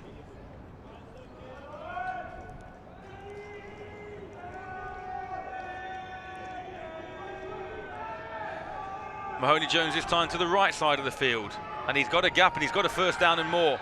And he's wrestling through Pirate defenders like they're not there. Yeah, he's so strong. So strong. That'll take him over 300 yards rushing. 300 yards rushing for an under-19 running back against a top defense. Yeah. Yeah, I mean, East Kilbride boasts the second best defense in the league behind Manchester Titans. First down Blitz inside Pirate territory. Mahoney Jones this time to the left, and there's that man again. Now it seems a bit harder sledding to the left-hand side with Craig Sanders amongst other people. It does, yeah. Although somebody from the Pirates looks like he's down. And it's actually Sanders that's slow to get up. Good to see him back on his feet. It strikes me he's somebody who it would take a lot to keep down. So I don't think he's going to want to miss this last 3 minutes of action. 2nd and 8. And if this goes to form, Mahoney Rogers will be, no, this time Key looks to pass. He's got a man over the top, but unfortunately, Ganyu rolls around, looking one way, looking the other way. He's a little confused about what he should have been running there, looking back to the sideline. He was the scorer of the last Blitz touchdown, and obviously Lewis Key looking to try and find him again. So 3rd and 8. One safety, Ryan Miller, back 15 yards from the line of scrimmage, and Key just send it to the right-hand side, and this is where they've been successful. And he sides through again, and he sides all the way down for another score for London.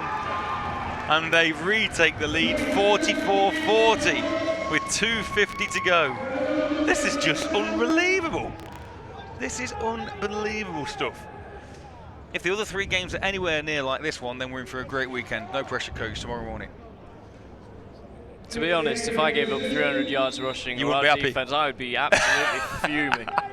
Yeah, but to be fair, you've got to give I don't think we've given up 300 yards rushing all season, never mind in one game. He's had 148 yards this half. It's crazy, absolutely crazy. But then, you know, East Kilbride's passing game's been on fire as well, so we'll see what they can bring. Can they add the extra 2 this time? Key going around the edge, is he going to get there? Yes, he is. So, back out to a 6-point Blitz lead with 2:48 left. Squeaky bum time or what?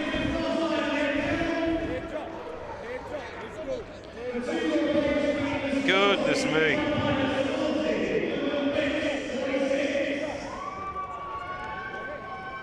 So, it comes down to this. 2 minutes 48. Pirates 40, Blitz 46. This is now who wants it more. Who can stay disciplined?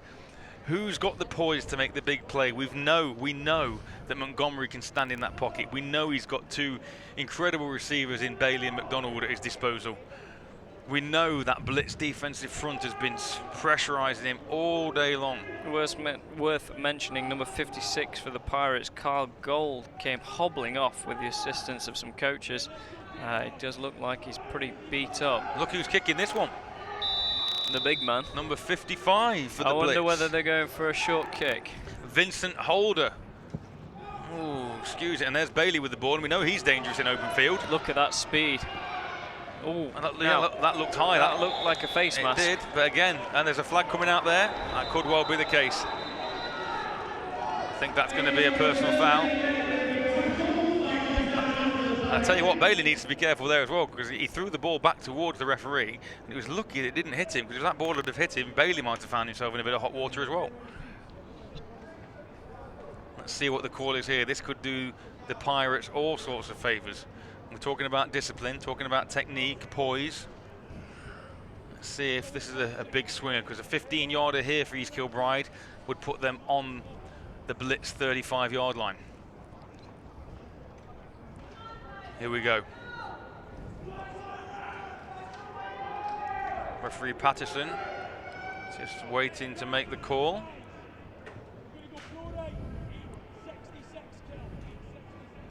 After the play was over, unsportsmanlike conduct, 55 gold, 15 yards from the end of the run, first down. So not the penalty we thought. Wasn't the call that I thought it would be. But the same result.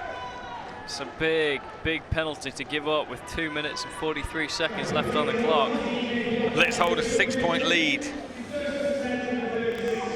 Pirates in prime position to strike again. And we know they can, and the Blitz know they can. And interestingly now, they do have a safety, 10 yards.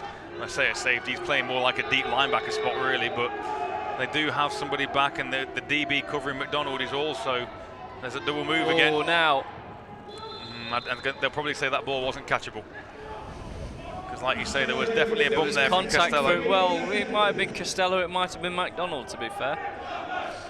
Definitely looking to run that stop-go again though, McDonald on that far sideline. I think Costello's now aware of that. Equally as well, Montgomery seems to have more time there. Obviously, the Blitz know what's coming. They don't want to get beat deep. Both DBs are now laying off. There's only 3 men actually on the line, and this time it's handed off, and it's a run. Nothing doing there. Gone backwards. Matthew Irvin. It looked almost like an option play, and Montgomery had the chance to pull it out and chose not to. Not that I think he'd have done a great deal more had he kept the football. But big 3rd and 15 now. It is 4th down territory anyway. Definitely 4 down territory coming up to the 2-minute warning in the final of this Under-19 National Championship. Blitz 46. 5 seconds till Pirates 40. Till the 2. The 2's going to go. There it is. And there is our final 2-minute timeout.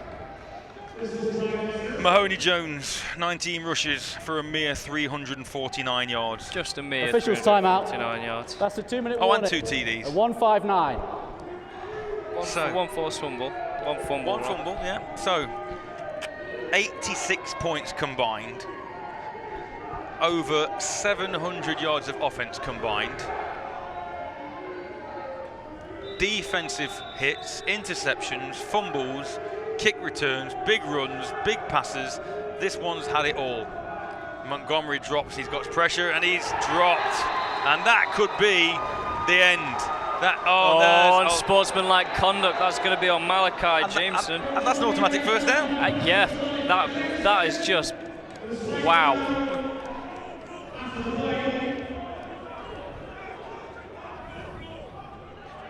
Rose, can you hear me? Hello. Are we there? I believe, have you got somebody for us over there again? I do. I've got Blitz player number 65. What's your name, sorry? Lambie. I've got Lambie here. Yeah. Lambie, how are you finding the game so far? I'm finding it good. It's a bit stressful, I can't lie, but we're going to win it, don't we? Good. It's obviously close, one score in it. So do you reckon After you'll be the able play to was over, get the score? unsportsmanlike conduct, 59, defense. I'm on defense. 15 yards from the end of the run, automatic first down. Try hold it down for our team. Hold. The defense is part of the deal. Offense is doing good. Cool. We'll be watching you for when you sack the QB then. Yeah, you better. All right. Good luck. Thanks, guys. Thank you, Rose. And just like that, the Blitz have gone from... That is a lifeline for the Pirates. The Blitz have gone from 0 to 0 just on that one play. 3rd and long would have been 4th and long at midfield, and as a result, that unsportsmanlike... Oh, here comes the pressure. It's going to be a full house Blitz. You can see it coming. And there's unmarked players that side. Now, here it goes. Four men coming, picked up brilliantly. Really nicely He's got blocked. that is interference all day defensive. long. All day long. But do you know what?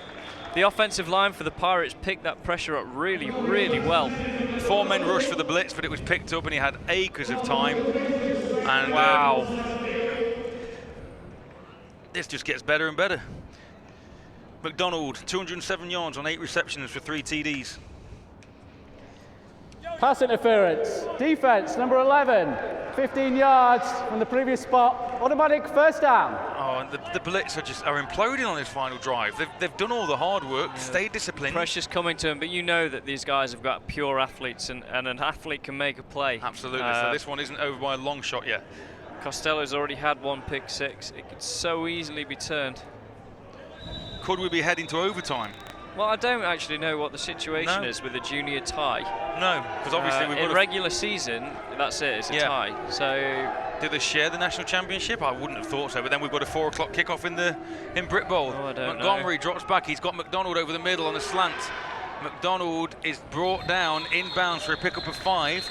There's a flag on the play on the far side of the field. That looks like being against the offense, I would have thought. That might be offensive pass interference itself for an illegal pick play. Pointing, yeah, there it is. That was the signal. Offensive pass interference. It'll probably be for an illegal pick,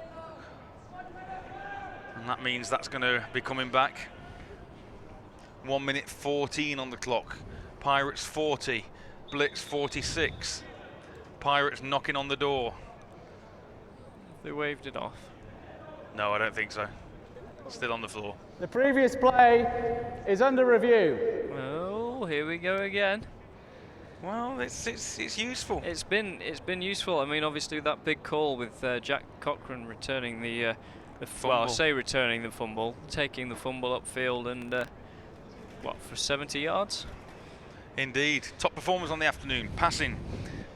Sam Montgomery, number 10, quarterback for the Pirates, 16 of 42. Which doesn't sound great when you talk it like that, but for 335 yards, 6 TDs and 2 picks. Yeah. Receiving, top performer of the afternoon. Fraser McDonald, 88 for EKP, 8 receptions, 207 yards, 3 scores. And finally, we've mentioned him all afternoon, rushing, top rusher on the afternoon, London Blitz, number 23, Aaron Mahoney-Jones, 19 rushes for 348 yards. I think when you talk about MVP, it's a toss-up between Montgomery and Mahoney-Jones. But I mean, McDonald's got to be in the mix. I think it's going to be decided on who wins, and if anyone makes a play in the last. That's true. That's true. In the last couple of minutes. More often than not, the MVP will go to somebody from the winning outfit. But with Mahoney-Jones with stats like that, I mean, he'd be hard pushed not to give him it. He would. So, here comes the call from After official. further review, there was no offensive pass interference on the play. The pass was complete. Second down. I tell you what, George, at this point in time, momentum seems to be, and luck seems very much to be with the Pirates. Yeah. But like we say, the Blitz have got some serious players, playmaking ability on that defense. So, second down. He's got McDonald again. A great play. Great break up by number 20. It would be Johnny Costello again.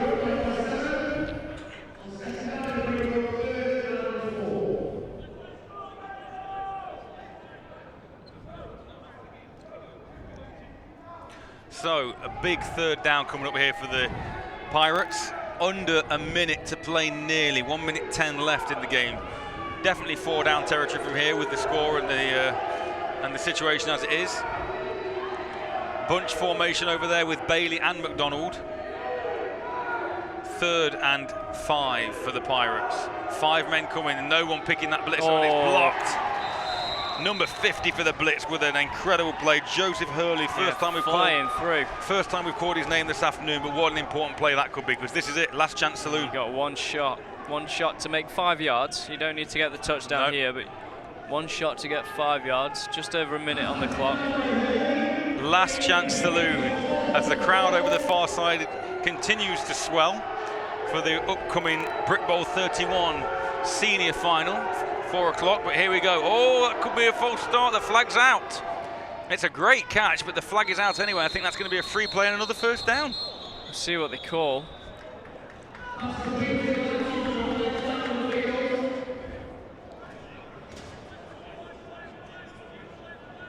This could be offside. Defence. 5 yards, results first down. Coach Henry on that sideline has got to be just livid. This series, unsportsmanlike conduct, pass interference, offside. Yeah, you know, that was fourth as well. That would have been a turnover on downs, and you know, but they've been jumping all day, and the Pirates have taken advantage of that at the most vulnerable time. Would you want anything more from a national final? 1 minute to go, 40-46. The trailing team, first and goal, on the 7-yard line. Nothing doing on that one. Keeping the defence a little more honest. We've got 3 shots to score. Matthew Irvin on the carry for maybe a loss of 1 that time. 3 shots to score. Timeout, Pirates. Timeout. East Kilbride. It's their first time out of the half.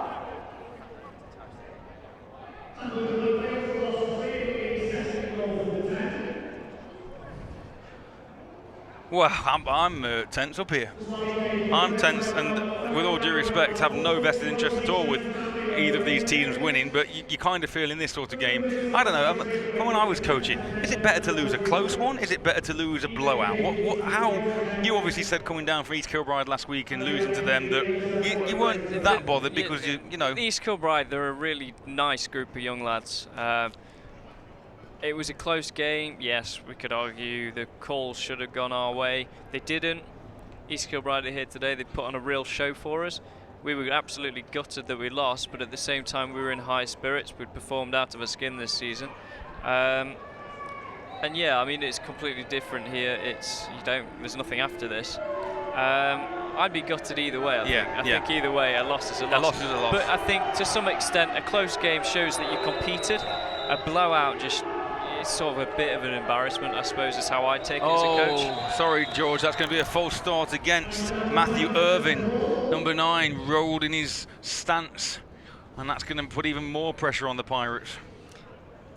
But yeah, I agree. Prior to the snap, false start. Number 9 offense, 5 yards, still second down. You don't want to get to a showpiece final and end up, coming away with. I mean, for both these teams, I think whatever the result here today, they can both walk out with their heads held high. Phenomenal. They've not only had a fantastic game today, particularly on offense.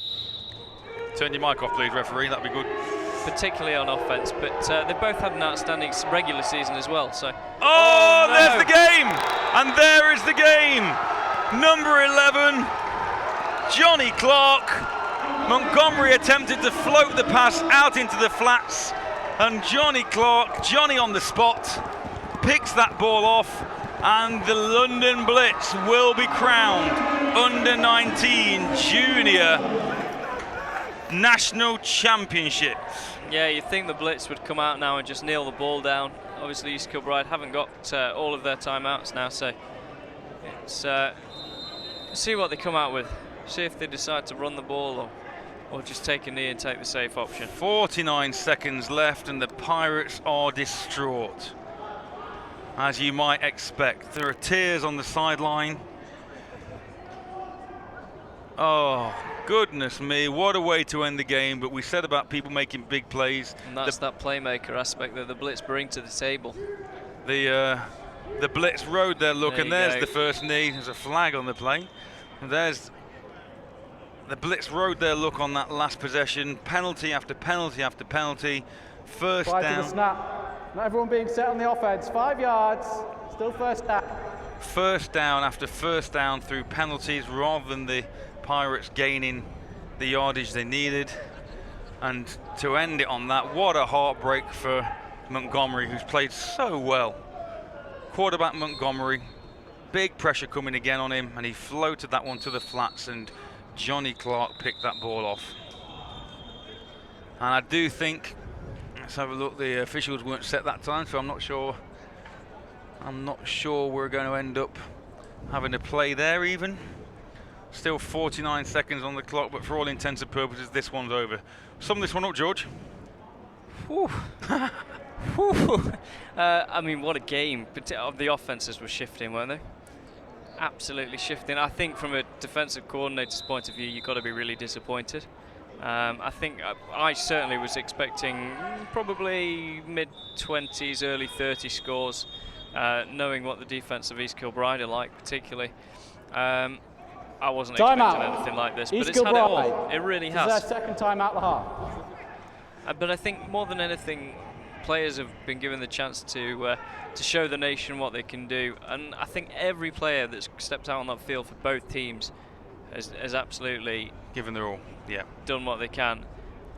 And they're a talented group of players on both sides of the ball. Really are. It's a nice way for Coach Henry to finish the season, obviously playing the yellow as we mentioned at the start of the show. A nice tribute to his mum, who, if you weren't with us to begin with, the reason the Blitz are in yellow is because of in tribute to Coach Henry's mum, who passed away recently, and yellow was her favourite colour. She had played a huge part in the club right from day one. And I suppose for Coach Henry, then yes, definitely makes things that much sweeter, the fact he's been able to do this in the memory of his late mother. But yeah, I agree, and I think from our MVP conversation, I think Mr. Mahoney Jones. Mahoney Jones. Maloney's is my local butchers. Okay, thank you. So we went nearly a whole game without. Timeout. I suppose he butchered East Kilbride. East This is Kilbride their third defence. and final time out of the game. We went nearly a whole game without any irreverent conversations. Yeah.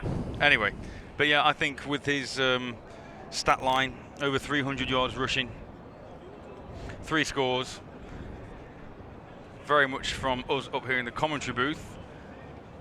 I think it's got to be Mahoney Jones. The under-19 MVP goes to Aaron Mahoney Jones. So stay with us after the conclusion of this one. Brit Bowl 31 was due to kick off at 4 p.m, but due to the late running of this particular game, the kickoff time has been pushed back to 4:20, I'm being told.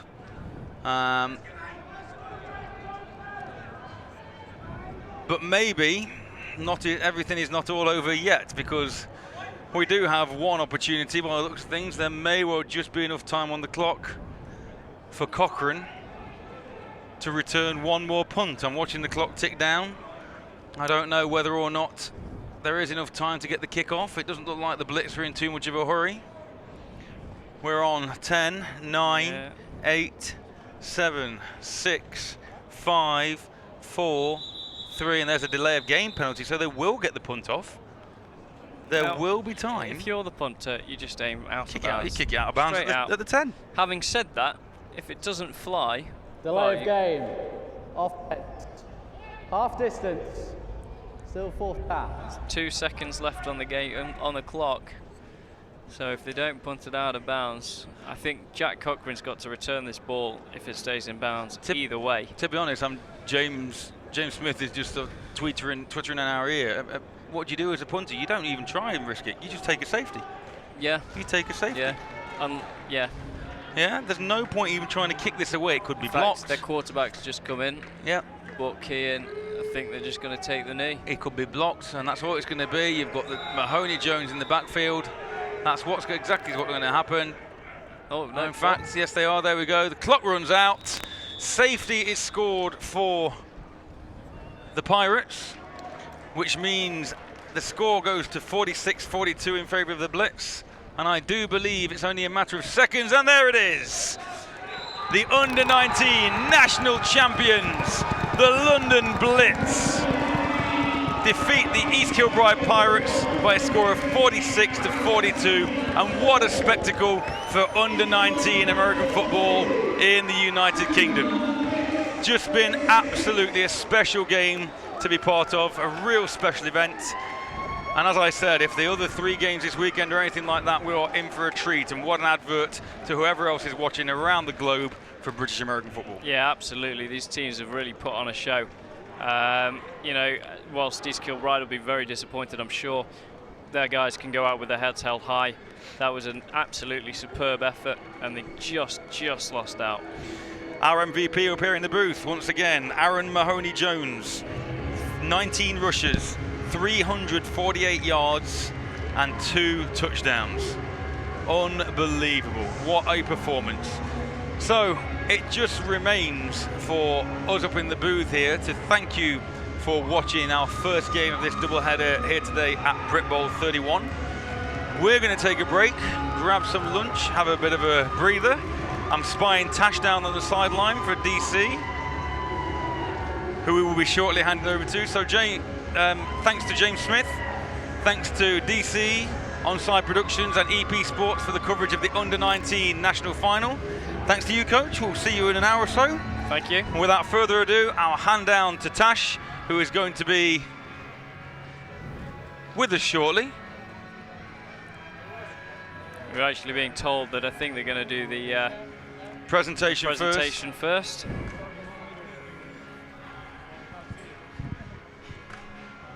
Nope, we can get down there to Tash. So George, from George and I, will bid you farewell for the time being. We'll see you for the start of Brit Bowl 31 in about an hour or so's time. Tash, over to you. Hello and welcome back to the sideline. I am joined once again by Phil De Monte, Andrew Morgan and Joe Walker. What a game. Outstanding advert for junior football, for under-19 football in this country. I mean, both teams played their hind ends off, and applause to both the coaching staffs as well. It was a very exciting game. Absolutely. I mean, I was not expecting that second half. East Kilbride came out, they had a great team talk, they got really fired up, and then in the second half they just really took it to the Blitz. They came out passing, and they did what we talked about at halftime. They won the turnover battle, they took advantage of their opportunities, and they were so close at the end. So close. Yeah, Sam Montgomery, Fraser McDonald, they really balled out that second half. You know, they came to win that game. Unfortunately, it wasn't going to be at the end, but, you know, we said 4-point game, you know, towards the end of that half, and that was opportunity there. You know, they got that 4-point game happening, and right towards the death there, Blitz, they have them some opportunities to get back in the game. I mean, I'm pretty sure that like you guys have like a mystic ball somewhere, because everything that you said about the second half happened. I mean, the 4-point game, and then it was like, yes, the scores didn't really go to plan of what we thought was going to be potentially a low scoring second half, where it actually went massively high. I mean, I don't think any of us expect to be 42, 46 at the end. I think the head coach has made some adjustments and were able to take advantage of the other team's mistakes, and you rely upon your best players in that situation, and that's what they started to do. Yeah, for sure. I mean, the adjustments that East Kilbride made were massive. They went into the pro-back formation where they had two in the backfield. They max protected, and they just basically, they were passing all afternoon in the second half. I think they ran the ball 2 or 3 times, and that made a difference. They could block the Blitz's blitz, and then they could get the ball off, and they were absolutely killing the secondary. They were doing a great job. It's like what we said, it's number 88, number 82, both absolutely smashing it, and then on top of that, they even had their running backs, so we saw number 32, I think, come out every now and again into that receive position. They literally were just relying on passes, no run game at all compared to the Blitz, who only relied on their run game. Well, the Blitz did actually score a touchdown in the fourth quarter through the air. Sorry to contradict you, but they did score a touchdown through the air. But then again, when you have number 23, Aaron Mahoney-Jones, in your backfield, wide throw. You just run the football. Yeah. And it's not just him. They had such a good talent at running back. They had the second guy, the third guy, the fourth guy coming in the fourth quarter. They knew what their strengths were in the game, and they were able to take advantage of them. And that's how they came out the winners. I mean, I thought that Pirates were actually going to win it at one point. I mean, like, you look at it, and it was 32-32, then Pirates go ahead 40-32. I thought that was it. I thought that no more points, game was over, and then suddenly massive change around. Yeah, Mahoney-Jones has just got that breakaway ability that he can just turn. You know, he gets a little bit of space and he can turn it on and go. If that boy didn't get close to 300 yards today, I'd be surprised. I mean, he was on, I think, about 200 and something after the first quarter, and after the first half, and yes, he did come off injured for a little bit, but God knows what those physios did to him, because I mean, like, he came back and just blitzed it for very, very the Blitz. Talented football player. Yeah, really talented football player, and you know, somebody was saying to me at halftime that he's got potentially some offers from the States, and you can see why. He's a very talented young man. There was one momentum shifter in the game in the third quarter, was when John Costello, number 20, picked off that pass and took it to the end zone just after East Kilbride had forced a turnover, and that was a big change game changer. I mean, there was kind of a lot of things that happened in that game that was just a bit surprising. So number 81, Jack, when we were talking about picked up the ball, sweeped it up from that fumble and ran it straight down the field. I don't think any of us expected that. I mean, what do you think about all of that? Because there were some game changes in that second half. Yeah, you know, a huge momentum change in play with that fumble recovery. Thank you, Andy. Huge momentum change in play that we thought maybe he was going to be down by contact, but he wasn't. You know, and that's plays like that change the sort of the stratosphere of a game, really. So it was a very special football play and really got the Pirates back in the game. I mean, we've just been shown some stats here, and I mean, so Mahoney Jones, 348 yards, 2 touchdowns, 19 rushes, but also on top of that, East Kilbride had a great game from their QB, number 10. So we got 335 yards from that 16th. And that's the thing. It was the difference in the second half was that he had time to pass. They were doing loads of different things with their formations, but by keeping those 2 backs in next to him, he could step up, he could read the field, and the receivers were doing a really, really good job there. They did say that he needed to have one hell of a game to be able to step up, and he definitely did have one hell of a game. Like number 88 himself, like East Kilbride's, I think, star players today for sure. Number 82 also had a great game for East Kilbride. Sturan Bailey, I mean, he also had 3 touchdowns and a couple of 2-point conversions as well. So he was also a standout for East Kilbride today. I think that we are actually heading over to see the awards being handed out now. So we will head over now to London Blitz and East Kilbride, both getting their trophies.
So we have got, so currently the East Kilbride, I went a bit funny then, I went cool. Currently the East Kilbride Pirates, they are receiving their runners-up awards, and the Baffer stand has just fallen over right into the players as they're getting their awards.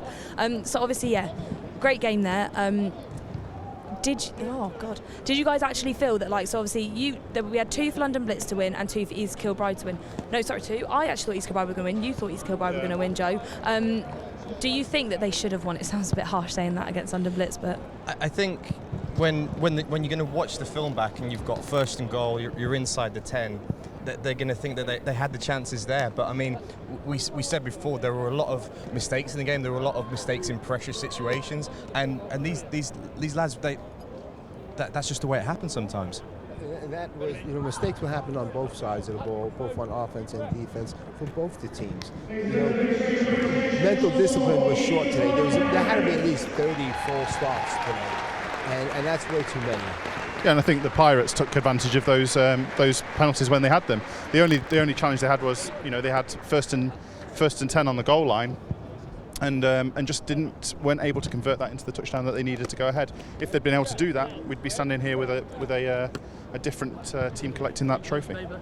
And obviously right at the end, Blitz with that pick. So obviously Blitz getting the pick right towards the end, and then it basically shutting down the game. And obviously, yes, they managed to get the safety, but it changes things, doesn't it? When you see a team get a pick and you've got a minute left of the game, your heads just go down, and you just kind of think, well, we can't really do much, can we, with this? Well, when you have 1st and 10, it was 1st and goal from about the 5, I believe it was, inside the 5, to then get 1st down. Or 2nd and 10, they lost yards on a running play, and then get the pick. That killed it right there. That kills the momentum. Yeah, it's a complete momentum, like Phil says, it's a complete momentum changer. The problem is that at the point when you get that interception, you know, all the air will go out of your sails, and you'll start thinking that there's not much opportunity to get the ball back. The one play that they did was on the safety. That the only thing they could have done is got a strip sack there for a touchdown to win the game, but it just didn't happen to them.